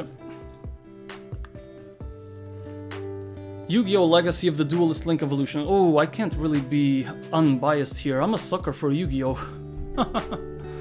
Oh yeah, this one is high rated, definitely. Yu-Gi-Oh! Legacy of the Duelist. Basically, if you like Yu-Gi-Oh!, you're gonna like this. It's a very complete game. I've played Yu-Gi-Oh! Games on the DS and nothing else before this. Played this one on the Switch. Loved it. If you've never watched the anime and you can't be bothered, the story is not that badly told. You have the entire story mode for Yu-Gi-Oh!, Yu-Gi-Oh! GX, Yu-Gi-Oh! 5Ds here with the bikes. You got your Yu-Gi-Oh! Zeal, which introduced the Exeses, and what was the next one? I wasn't so invested after Zeal, to be honest. The best one was 5Ds. Sakaki Yuya, right, this one was Yu-Gi-Oh! Arc 5? And you're gonna get a little bit, just a little bit of the 6th Yu-Gi-Oh! Series that at the time was still airing, Yu-Gi-Oh! Vrains.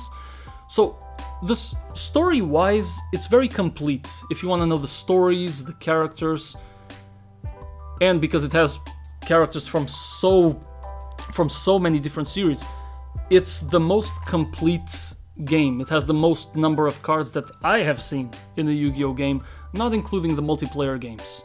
This is one if you want to play mostly offline. Now, with that being said, gameplay-wise, you know, it's a card game. If you like Yu-Gi-Oh!, you're gonna like this.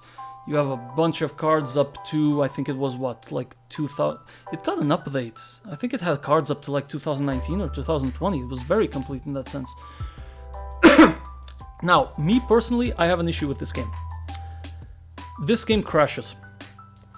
And I mean, I have 150 hours in this game. I must have seen a crash every 10 hours. I must have seen 15 crashes in this game. So, I would not consider this worth... I think it's very good. If you like to play Yu-Gi-Oh! This is very complete. Just know that all of a sudden, you're probably gonna face one crash one day of the week when you play it. Or I just got a bad cartridge. I don't freaking know. The story is... So, that's for gameplay. Story-wise, again, very complete. You have quite the opinions. You think it's an average Yu-Gi-Oh! Game with an offline mode? Yeah, if you prefer to play this online, it's not gonna be your type of game, definitely. Yu-Gi-Oh! Duel Master is probably a lot more complete than this is by now. Absolutely. Well, Master Duel, exactly. If you want to play with the absolute latest cards that come out, Yu-Gi-Oh! Master Duel is a multiplayer game, and you get a lot more than what you get in Legacy of the Duelist. Me, I liked it because I've mostly played Yu-Gi-Oh! Offline, except back in the day with YGO Pro, which was this neat little app to play online that was always updated as well by the community. But, right, back to the... yeah, story-wise, I think it's pretty complete. The characters... I mean, there are technically no characters. There's you playing the game. You're really only gonna like the characters of Yu-Gi-Oh! If you actually invest in seeing them in the anime. There's a successor to YGO Pro? Okay, that I gotta check out, Raphael, thanks. EDO Pro. Okay, I gotta check that out. And finally, music. I mean, I don't have any opinion on music. To be honest, I'm just biased with this game because it's Yu-Gi-Oh! To me, because it's a complete game that lets me build a lot of decks. I'm personally a fan of Karakuri, Yang Zing's, what were they called? The Kings, I think. It was just the Kings. I'm a huge fan of the worm kind of deck. It's of those dragon-like decks. I think Yang Zing is cringe, but it's freaking powerful, and it takes True King. Yeah, a mixture of Yang Zing and True King. I loved that. It let me take control of the entire freaking field. It was amazing. But yeah, no characters in that sense. I think the gameplay is fun. For me, I'm biased because I like to play a lot of Yu-Gi-Oh! And I'm not really invested in playing it multiplayer, because usually when you play Yu-Gi-Oh! In multiplayer mode, you're playing essentially a game that has microtransactions, and that's my biggest pet peeve. If you show me a multiplayer game like YGO Pro was a multiplayer game that was free. You had access to everything. Any multiplayer game with Yu-Gi-Oh! That has no microtransactions, that I'm willing to try. Ultimately, I'm very biased towards this game. This is an A for me because I have 150 hours on this game. I spent a lot of time building a lot of decks and just having a lot of fun with this game. With that being said, I think it's weaker than all the other A entries. So I think this is the lowest A here. Could you give me your Discord? Oh, I don't have a Discord now. Don't have a Discord. But I'll figure it out. I'll search it. If it needs some sort of invitation, I'll figure it out, don't worry. But yeah, again, it's biased. I'm giving Yu-Gi-Oh! An A because I'm a sucker for Yu-Gi-Oh! And I had a lot of hours of fun with this game. Next topic. Black and White 2. Oh, this was fun. Black and White 2 was the last 2D game in the Pokemon series. I had a lot of fun with this game. This was actually pretty decent. Even story-wise, your rival has a good goal, I think. I mean, definitely better than Hop, at least from Gen 8, for example. I like that our rival has this kind of vendetta and essentially succeeds, I guess. He gets to find out what he wanted to find out. So, I think Getsis, even though it's Black and White 2, I know that Getsis has a lot more of is a lot more of a relevant character in Black and White 1, but even in Black and White 2, he feels like a menace. And so, character-wise, story-wise, I think it was a very solid entry. I like that they took essentially the graphics of Pokemon Platinum and just went wild with it. The game looks really pretty for a 2D game. One thing I didn't like is the seasons. I don't like that I have to wait a full month for the game to change and actually give me access to an area. But that was... and I hate triple battles. To be fair, I hate triple battles because my Umbreon got crit by a freaking Sheer Force Life Orb Draudigon, and I don't like that. So I don't like triple battles. I hate triple battles. Fuck triple battles. With that being said, it's a difficult game. I agree with the consensus in the community that it's one of the most difficult games to Nuzlocke because you have really rough encounters compared to the Pokemon your rivals are gonna use. You're gonna get as well triple battles. Rotation battles introduce a sense of RNG, so you can get fucked and not even realize it, just by pure RNG. So it's definitely a difficult game, plus it introduces that whole challenge mode, a harder mode. Introducing a difficulty mode is definitely a plus. It introduces the whole repel thing, where if a repel runs out, you can trigger another one without having to go into the box. There's a lot of quality of life features in Gen 5 that I haven't seen since. I think the transition to 3D really made it lose a lot of potential. I think this was pretty good. There were still no gimmicks, you know, no megas, no Z moves. It was just pure Pokemon. I really liked that. With that being said, music is really nice. I really like the Driftvale City music. This is still one of the gens that have really cool music. I even have some of that music downloaded actually from Gen 5.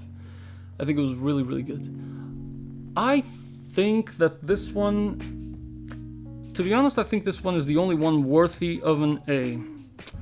Even though I haven't played this as much as Scarlet, you need to take, or Brilliant Diamond.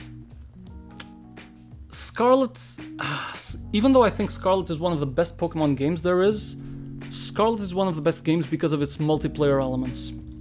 Because it's multiplayer. You're gonna be playing a lot of raids. It's multiplayer, and it's not so much a single-player game. If you don't have Nintendo Switch Online, Scarlet is 40-hour content, if that, and you're never gonna touch it until the DLC comes out. I think that Black 2 deserves the A tier, and I would put him,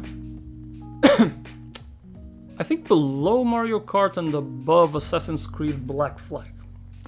I think I'd put him as the best Pokemon game. Your spine will be whole for now. Whew! Whew! Lucky! Okay. Next topic. Yeah, I don't think I'm gonna rate any other Pokemon game as high as this one. I think Black 2 was a very pleasant surprise. AC Brotherhood. Ooh, okay. So this one is the second game in the Ezio Auditore storyline. Out of all three games with Ezio, this is the best story. This story focuses on an Italian family called the Borgia in Rome, and I really love the dynamics between the different characters. You've got the father of the Borgia, who has this aspiration of becoming the Pope. You have his son, who is extremely violent and wants to obtain everything by force. You have Lucrezia Borgia, which I think was the sister, that of course the brother is fucking. It was other times, don't worry too much about it. Lucrezia, who basically cheats on everybody she dates. She has like 10 men at the same time. And I think that as villains, they were the best villains in the entire Ezio Auditore storyline. Ezio being the main character, that is. Now, for characters, I think it's an extremely solid game. You have a lot of memorable villains. The story, again, very solid. You're still out there searching for the pieces of Eden, destroying the Templars, and you get to explore Rome, it was really beautiful for the time when this was made. This game got remade recently even, so it looks even better. I played the remake. Now, the story does introduce some side quests, which I found interesting. You can do some side quests where you get to use Leonardo da Vinci's inventions. There were inventions that Leonardo da Vinci kept on paper, like for example a tank with 20 cannons all around, like a circular tank with 20 cannons. You're gonna get to drive that. You're gonna get to fly around in one of his flying contraptions. You're gonna get to drive his tanks. I think those were interesting additions to the whole game. Now, gameplay. This is where things start getting a little bit iffy.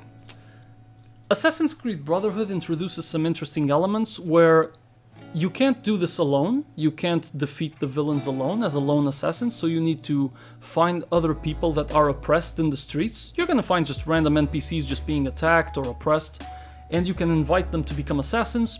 You can train them, send them on missions, and you can call them to help you out during your missions, and they assassinate guards for you, for example. So there is that sense of you no longer being a little fledgling learning how to be an assassin in the previous game. You are now a guy who is an assassin and is starting to teach, which then leads to Assassin's Creed Revelations that we've already mentioned, where he's already a full-on mentor, a master assassin. This is the point where he is beginning to share his knowledge. I think that was a really good element of gameplay, beginning to build your own brotherhood of assassins. But this is still the era of Assassin's Creed games where graphics are a little bit clunky. Sometimes you're gonna climb and it doesn't climb vertically, it climbs to the side. Sometimes you're running and your character suddenly hugs a wall because you got too close to it. It can be annoying, especially if you're chasing someone and suddenly your character decides to go in the opposite direction. So gameplay suffers a little bit at this point. It's an older game. This is like 2006 or 2008. Music, I think it's still a game that capitalizes on Assassin's Creed 2 music. Ezio Auditore's family music, I think it's the most iconic song in the entire Assassin's Creed franchise. It is used in every single game. Assassin's Creed Valhalla plays that song. So it's never lost. But it's the same music from previous games, so I wouldn't really rate it that high because of that. At the end of the day, the reason why I rate this game so highly is the story and the characters. I think that this game is just really good in that sense. It's where Ezio really starts to shine as a character on his quest to find the pieces of Eden so that the Templars don't find them. I think it's a really good game that I would rate an A. Not S tier because of the clunkiness of the controls sometimes. I would put it below Black Flag because of that. Because Black Flag, though not being with Ezio Auditore, it's not with the same main character anymore, Assassin's Creed 4 still runs a lot better. It's a lot more crisp. Okay, next one, please.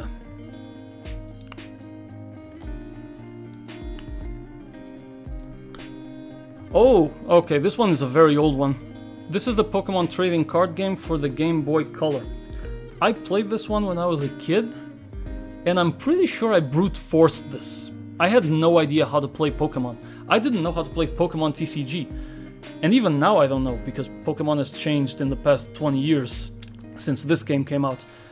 But it was fun to get a feel of how it works. You know, how you attack, how damage works, how the different trainer cards work, the energy. I think there was a lot of different elements to this that I had no idea existed until I actually tried this game out. I had fun with it. It's ultimately a very short game. You know, you gotta beat 8 leaders, so gym leaders, you got your Elite Four. It's a very limited deck, I guess. You get like, what, 80 to 90 cards? Even including energies and whatnot, and trainer cards. So you're not really gonna build a lot of different decks. There aren't even that many typings besides your usual fire, grass, water, electric, ground, or ground fighting. I think ground and fighting are even the same type in this game. And you got your psychic and that's it. You got like 6 types in this game. Weaknesses and resistances work a little bit differently. It's a very old game that I used just to get a feel of what Pokemon TCG is like, because I was curious. At the time I was just curious how this played. With that being said, the story, you know, nothing original, just beat everybody that comes across you. Characters are one-dimensional. Music is that 8-bit thing that you hear in every old Game Boy game. And the gameplay, though it was fun, it doesn't really apply anymore. I thought it was limited. I'm assuming that this was the Pokemon TCG in its infancy. It's very different nowadays. I mean, for example, I know that nowadays you can only play 1 trainer card per turn, and when you're playing here in Game Boy Color, my man, it's a free-for-all. Draw your whole deck in 1 turn if you want to. There's no limits. So it's even if you want to learn Pokemon TCG, this will just give you the very basics of energy and damage and very little else. So I think I would rate this as D tier. I don't think it's a C game. It's definitely better than Syndicate anyway. It's the better one of the D. So yeah, I think it stays there. It's a fun little game if you're curious about a card game you've never seen before, I guess. You've never heard of, well, that you've never understood before. Next game, please. Pokemon X and Y. I mean, I didn't really like this one. I think it's a pretty... I mean, it was the first time Game Freak did a 3D game. And for what it's worth, it runs better than Scarlet and Violet. I'll give them that much. But it's too easy. They went from Black 2 and went completely in the opposite direction. This is a game I nuzlocked in my first try. It's ridiculously simple because it takes, from a gameplay perspective, it's gonna take Megas, and supposedly this was supposedly the first game that introduced you Mega Evolutions. Thing is, you will see a whole grand total of 3 Mega Evolutions in the whole game. You're gonna be shown a Mega Lucario, a Mega Gyarados, and a Mega Gardevoir. The Mega Gyarados is the final villain of the Team Flare, I think that was it. The Mega Gardevoir is the champion, and the Mega Lucario is just a demo fight because the Mega Lucario is gonna be handed to you. You're also gonna be handed on a silver platter any of the Gen 1 starters of your choice who can also Mega Evolve. You're given Megas, you're given the win, essentially. You're gonna be given a Snorlax, which is essentially the best tank in the game. It's insanely easy of a game. So from a gameplay perspective, I wouldn't say it's that much. It's good because it's the first 3D Pokemon, you know. Story-wise, you know, I don't care much for the story here, so I have no opinion. The characters, I can't say I was a fan of your friends. It didn't even feel like you had any rivals in this game. You just had friends going around the map like you did. And sometimes they saw you and wanted to battle you, and were just as easy as anybody else. I didn't care for them. It felt like you had no rivals. I have no opinion on the music. I'm more of a fan of Gen 3 to Gen 5 music. Honestly didn't care for Gen 6's music. So overall, I think that this was not that great of a game. 90% of my Black and White 2 experience was Raiden Sack. Yeah, I got a lot more acquaintance with that game through that. Yeah, that's the other thing. The full teams. No one in this game has a full team. I think even the champion has 5 Pokemon. Or maybe the champion is the only one with 6. Nobody is actually fighting you like they mean it. Yeah, and a lot of the trainers, even towards the victory road, have like 2 or 3 Pokemon. It's ridiculously easy. You're just breezing through this game. I didn't find the challenge in it. I think a lot of games would see ranks from A all the way down to D, and if I had to rate a D game, that would be Pokemon X. Though I think it would be the best. It's lower C, high D. Ultimately, I recommend C and above. I would not recommend Pokemon X, which is why I'm putting it in D. Oh, Diantha has 6, but the Elite Four has 4. Yeah, okay. The Elite Four had 5. My bad. So I think I'll put this one as a not recommended, I'd say. But I'm pretty sure it's the only Pokemon game that I just wouldn't recommend, purely because it's just too easy. One Piece Pirate Warriors 4. This has mixed feelings for me. This took One Piece Pirate Warriors 3 and decided gameplay is gonna be better. We're gonna give shields to our opponents. We're gonna have to break the shields as we kick their ass. We're gonna have a lot of aerial fights. Our character is gonna be able to stay in the air a lot longer. Whether you punch and kick in the air or on the ground, it's a different kind of moveset. You got all sorts of characters with all sorts of different movesets likewise. So gameplay feels a lot better. The way characters evolve is better too. You no longer need unique coins from different levels to level up your characters. You just need coins from levels, that's it. It's much easier to evolve your characters. From a gameplay perspective, this is a lot more solid. From a story perspective, oh, they butchered it. They took what made One Piece Pirate Warriors 3 so great, which was the first few arcs of East Blue and Grand Blue, very... all of them shown, you know, they show all the arcs. They skipped half of it. Half of that content is skipped. You lose all of the East Blue arcs and you start in Alabasta, if I'm not mistaken. You start in Grand Blue. So story-wise, it got cut. Compared to One Piece Pirate Warriors 3, it's a lot less stellar. The gameplay does make up for it. Characters, you have pretty much the same characters from One Piece Pirate Warriors 3. The difference is that you get access to Sanji's family. From Pirate Warriors 4, you start getting the 4 emperors. You start getting access to Big Mom. You start getting access to Kaido. So, and if you want to crush the map, you just pick one of the emperors and you clean the whole map in a matter of minutes. So I think they did pretty well on the characters and the gameplay. They focused on game first, which I like. But being One Piece, I don't like that they butchered the story. One Piece survives on story and characters. I really don't like that they butchered it. Oh, sorry, I was rambling on and I didn't even notice. They should have asked Dodd if he could write a quick One Piece movie plot. Yeah, true. They could have had Oda here. I guess Oda knows that some of these games get butchered because he asked to be a part of One Piece Odyssey, which comes up in 16 days. So I think he's aware that some of his artwork, some of the games made with his artwork get butchered. Now, the main question is, because it's so less grindy.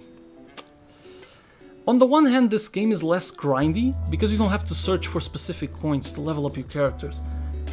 The gameplay is better, but I can't get past the story. It feels like it has less content even because they butchered it. I think this is a C, and a very weak C, actually. It is barely recommended. I would recommend 3 way before that. One Piece Warriors 3. Before 4. I'd leave it as a very, very low C.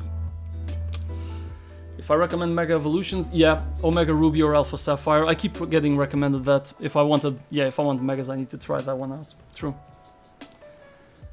Let's move on to the next video. Persona 5 Strikers. Ah, yes. This is a spin-off / sequel to Persona 5. Basically, they decided to continue the story, but it's no longer a JRPG, it's a Warriors game. With that being said, this does not feel like a Warriors game at all. Warriors games are all about you being a character surrounded by 100 things and you crush them all. In here, they have actually tried to introduce the concept of you beating characters in real time, but you can stop the game and think about it. And how does that work? They've essentially created a Warriors game where you can select your persona, you can cycle through your personas, plan which attack you're gonna do, and then you do that attack in real time. And as your opponent moves, you move around the area and you stop, select your persona, think about what he's about to do, what kind of attack you should do to counter it, how should you do an attack, should you swap characters. It's a very strange, unique mix of a real-time battle, but also almost turn-based strategy. They tried to introduce a concept of giving you time to think, even though it's real time. I found that very interesting. Now, that's gameplay, which made it made it interesting. You get also the same good old, you know, you got your demons, you're gonna have to fuse them, make new ones, same old, same old. Well, except in this case you don't actually fuse them, my bad, you're just gonna collect them. So, from a gameplay perspective, this was a very interesting take on the classic Warriors game. They took the classic Warriors game and flipped it on its side. From a story perspective, it's a sequel to Persona 5, has its twists, it's again a fantastic story. Your main character is past Persona 5, it's now summer vacation, but you know, shit's gonna happen as usual. It's a sequel, you know, I recommend Persona 5 Royal and I would recommend this one all the same. It's the same characters with the introduction of a new one who is just as great. It's another fantastic character called Zenkichi, who takes a very central role in the story, and goddamn he delivers. And again, it's Persona. Shoji Meguro, my bad. Shoji Meguro wrote the music. The music is amazing, just like that. It's just fantastic. To me, again, Persona is something everybody should play. This is S tier. Even for a Warriors game, it's unique in its genre. It flipped the Warriors game on its side. I think this is an S tier, but definitely below Persona 5 Royal. Phantom Troop after they save Tokyo again, basically, but they're gonna go to other areas like Osaka, Sapporo, Fukuoka. They go to different areas of Japan this time. Oh, you didn't like playing it? I mean, JRPG, that JRPG is not gonna be for everybody, to be fair. Everybody has their own tastes. But still, I recommend that you go all the way to the end. The story is just really, really good. I will admit that the Art Palace bit is the slowest bit. That I will say. It is the slowest bit. But after that, it really speeds up. Next up, we have Ghost of Tsushima. Oh, ho, ho, ho, ho. To put it simply, in an era where Assassin's Creed became an RPG, this brought back the stealth genre, and brought it back really well. Ghost of Tsushima lets you play as a samurai, and as you play, you can play as an honorable samurai, and fight people head on, let them know I am here, come at me. Or you can start playing from a stealth perspective, using darts, killing people with bow and arrow, stealthily. And I really like how they made the character start having flashbacks, like it's regretting the actions. So if you essentially play this as a stealth game, it's actually going to affect how the character behaves, how the character feels in the battlefield as you control them. It's a beautiful map. This game focuses a lot on sound. You will see a lot of beautiful scenarios, you know, kind of like this one. For example, like this. There are a lot of scenarios like this with just petals falling off the sky, or you're passing through fields of flowers, and everything is very, very vibrant, very colorful. You can hear the wind. Well, this is for the PlayStation. You can even hear the wind going through the controller's speaker to give you the sense that it's going through you. Really like how they made haptic feedback as well for the PS5, give you that sense of the horse walking on mud or wood or metal. It's definitely a game that triggers the senses in that sense. It's very, very beautifully, graphically. Story-wise, very good. It's essentially you're playing the role of a samurai, going through the Mongolian invasion of Japan, and you driving the Mongolians back. I really like the exploration of the game. It doesn't feel like, for example, Horizon, where you have like 100 icons on the map to explore. It's well balanced. You could spend like 60, 70, 80 hours in this game, but it doesn't feel like a chore in that sense. The characters, I think they work. I like the main character, who is voiced by Zoro from One Piece in the Japanese version. You even got Usopp in here as well. I like the uncle character. I think he does very well as a leader of land. His mentality works. I like the villain as the Mongolian leader. He plays dirty, you know, as it's supposed to be. He's the villain. And the music is also really nice. There are moments in the game where you will stop just to appreciate the scenario, maybe write a poem or something, and the music is really relaxing. It's a nice, memorable experience. If you like exploration games and you like stealth, basically this has got you covered. Now, I'm not sure, but I think I would rate this actually S tier. Yeah, very nice ambient music, exactly. Very nice ambient music. I think I would rate this an S tier, just not above God of War. But I think it's deserving of the S tier. It got a really nice expansion too that increases your map, gives you a whole new island, new enemies, a new villain. It's a really nice DLC that tries to rival the Witcher 3 DLC in terms of quality. So yeah, I think it's worthy of the S rank. Ghost of Tsushima is a very good experience.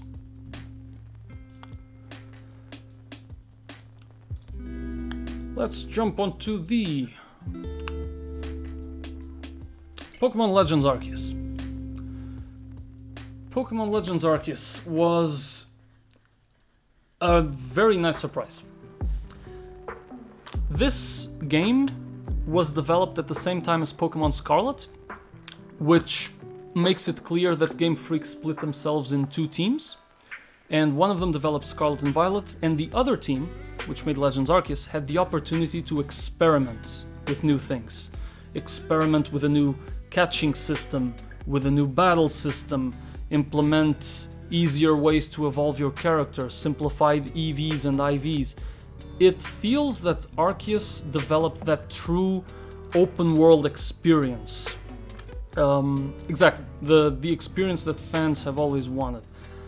Playing this game, you have like 6 battles. You don't have a lot of battles. It's purely an exploration and capture kind of game. But I will say this feels, well, it looks a lot better than these old trailers. But I will say that the YouTube did not do it justice. It looks way better. And from a gameplay perspective, it really tried to drive your senses a little bit. The feeling you get when you hit the ball on the back of a Pokemon. I had never seen something like that. It was never done before. Yeah, true, the battles themselves are really good. The final ones. This is essentially set in the old era of Sinnoh, Gen 4. So this is basically the Sinnoh region with Giratina and whatnot. So you're gonna be handling Giratina, Arceus. If you played previous games, you also get access to Darkrai. So I think it's a really, really good game that, unironically, in terms of exploration and how the map looks, it's not open world. You have different areas, but it plays better than Scarlet and Violet. I think this game does deserve the A tier.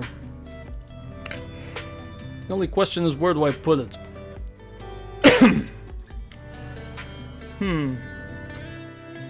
I think I would put Legends Arceus. Well, it's never gonna look better than Assassin's Creed for exploration. I think I'd put it here. Above Yu-Gi-Oh!, below Assassin's Creed. Not better than Pokemon, because Legends Arceus is a completely different take on the Pokemon genre. You still capture, you still level up, sure, but it's not that normal experience. It's almost like a spin-off, yet better than the main games. This is essentially what people expected out of Scarlet and Violet. I think it's a really great game. It deserves the A tier, and I think it got a lot of backlash for how it looks. I think those people just lost an amazing experience. It's the closest thing to Breath of the Wild in the Pokemon version is Legends Arceus, not Scarlet and Violet. Yeah. Oh, you haven't played Breath of the Wild, Rafa? Oh, you gotta get that.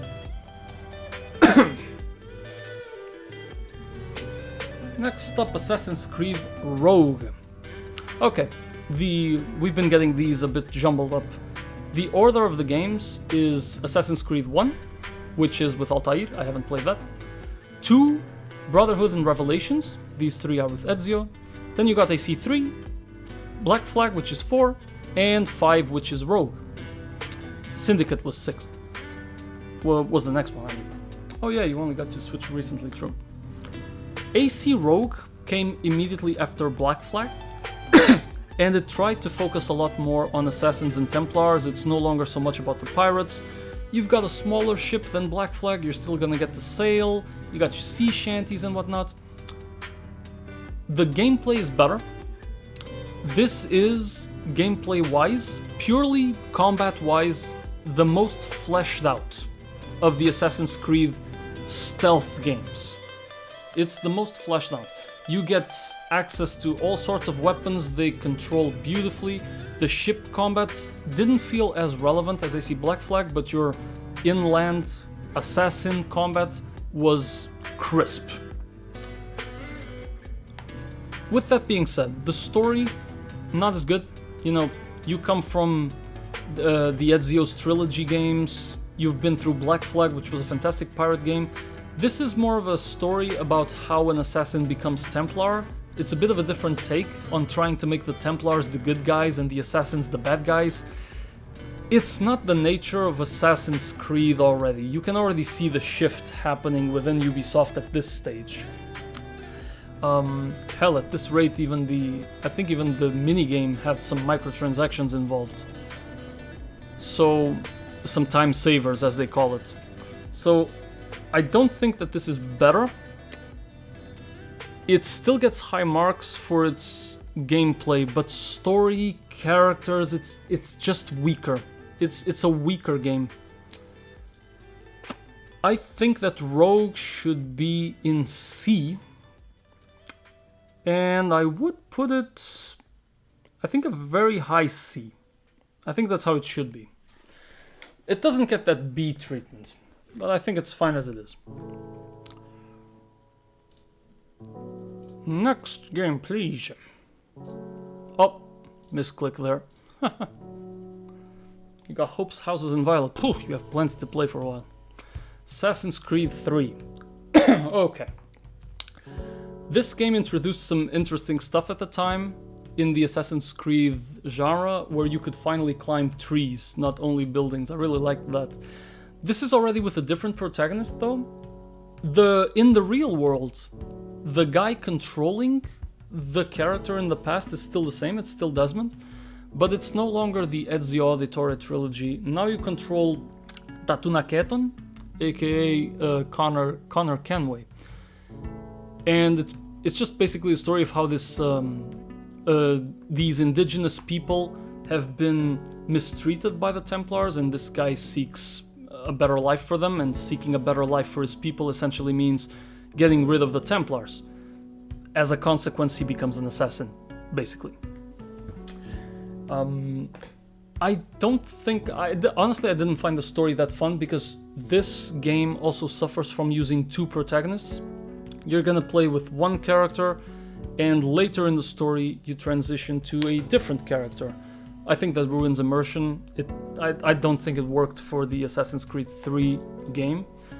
The gameplay is okay. The story is very weird. Yeah, the story is extremely different from most Assassin's Creed games. It's not a sense of... There's not much of a major goal. Before Assassin's Creed 3, you had an extreme goal. The Templars were looking for pieces of Eden, or to make the Apple of Eden, which essentially let you control the world. It was a lot more of a higher goal. Assassin's Creed Black Flag is more about pirates, so it's a different take, sure, but what comes immediately after Ezio's trilogy, this game, the story becomes so much blander. It's a character that does not compare to Ezio as a lovable character. It doesn't have the same charisma. And ultimately, the gameplay is not even improved. It feels like the same gameplay. It feels like the same gameplay as the previous iteration. The bigger difference that they really hyped at the time is that, hey, you don't need to climb buildings anymore, you can climb on trees as well. I mean, from a technical perspective, I'm sure that was great for them. But purely from a game perspective, I don't think this is good.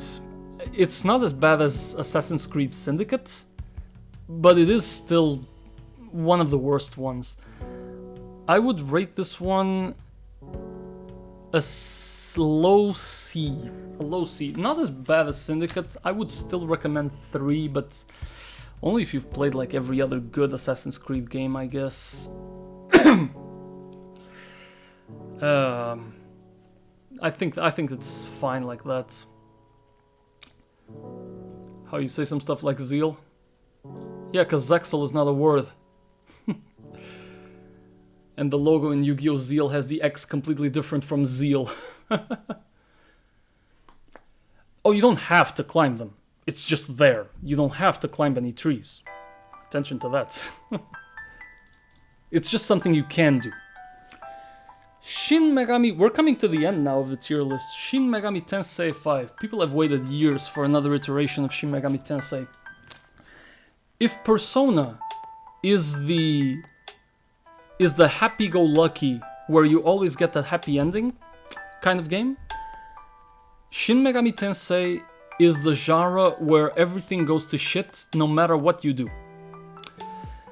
In Shin Megami Tensei 5, everything has already gone to shit as it starts in good old Shin Megami fashion.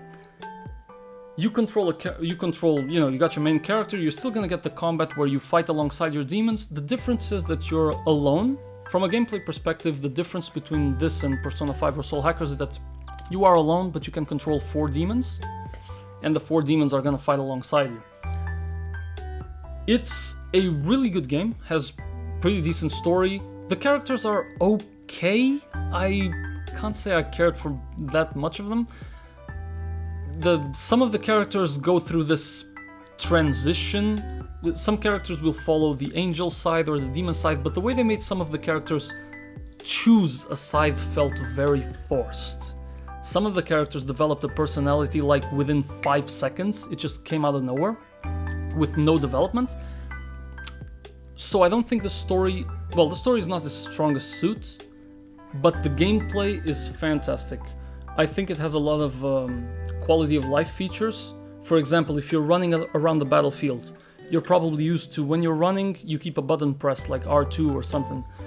This game lets you run like that. You can press R2, or you can press L2 and R2 and release them, and your character will run until you let it stop.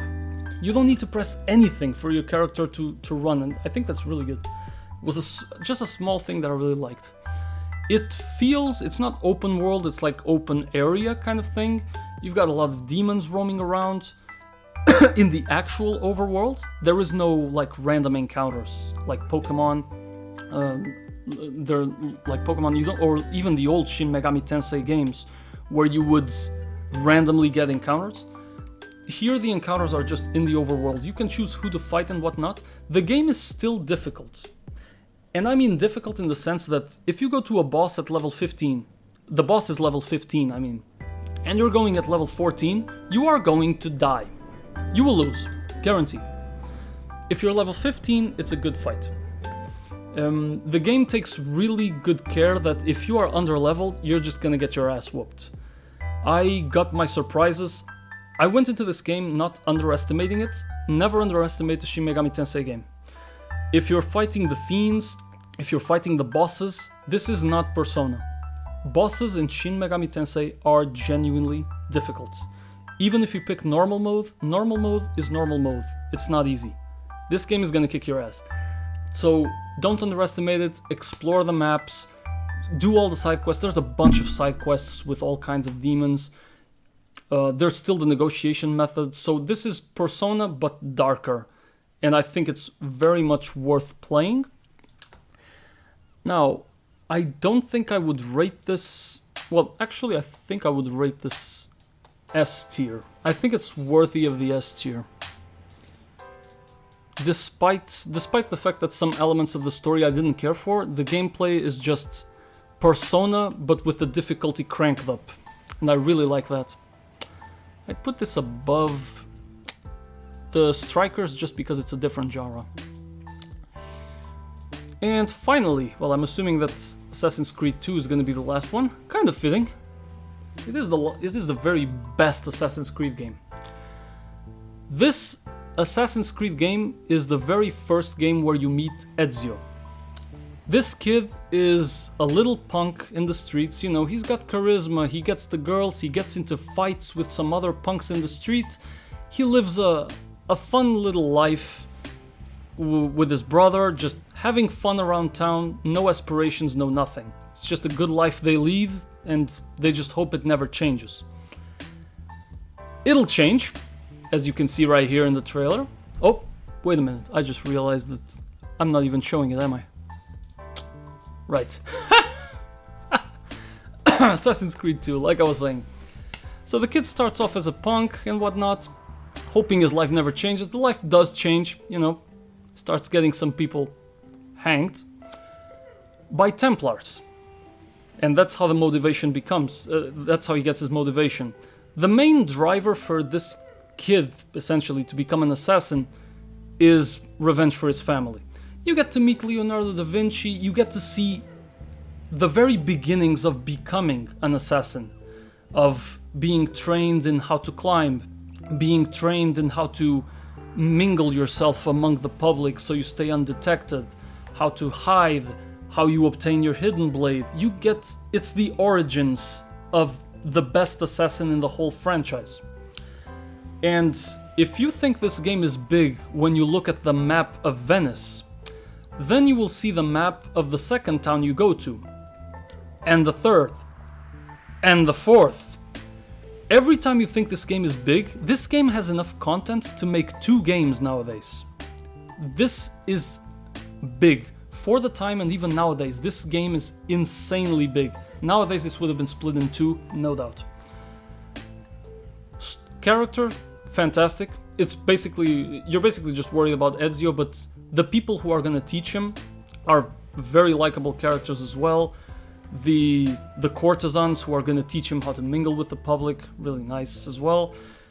The story, fantastic. This is how you get to meet the Borgia family at the beginning, though you don't really meet all the members of the Borgia family yet. That's for the next game. You're gonna get the you're gonna meet the Borgia family as your rivals, but not entirely your rivals yet. You're gonna meet your allies, Leonardo da Vinci. So the story will take you to all sorts of different areas, a lot to explore, like a lot to explore. This is Witcher 3 level of amount of exploration you have to do. And it's ultimately the very first stealth game that I think most people have contact with. The first Assassin's Creed did not sell as much as this one. Ezio is just such a charismatic character. It's amazing to see him grow from this little punk to who ultimately becomes the best master assassin of them all. Now, the one problem in the relationship. These controls. Oh boy. Your character is gonna jump to his death more than once. I'll tell you what. These controls do not run well. They don't survive the test of time. That's the one pet peeve I have with them. With that being said, what wins here is story and characters. And as long as you, I guess, do your stealthing bit slowly and carefully, you're not gonna suffer too much with the controls themselves. I mean, I didn't the second time I played it, so I was being a little bit more careful. Now, I would place this game, even though it has a lot of content, I would place this game below Brotherhood because the Borgia family is such amazing villains, and they get the spotlight in Brotherhood. In Brotherhood, you only get Rome as a map, you don't have as much to do, but it's still a better game. It's the game that came right after 2, so it's a better iteration after all. Alright. So, that's the tier list. Overall, very few not recommended, D's and F's. Very good games I played, that's what matters, that we had fun in 2022. I like this. That's my tier list. my personal opinions. A lot of people are gonna disagree, a lot more than are gonna agree. It is what it is. It's my tier list. I guess that's the end of it. Today there's a second stream on the timetable. No, it ain't. No, there ain't. In fact, we're gonna jump to the ending card right there. I only had this one. So, guys, thank you so much for what? Oh, you had a question? Oh, if I'm gonna do this... If I'm gonna do a second stream, you mean? I am not. Not today. I'm not gonna do a second stream. Yeah, okay.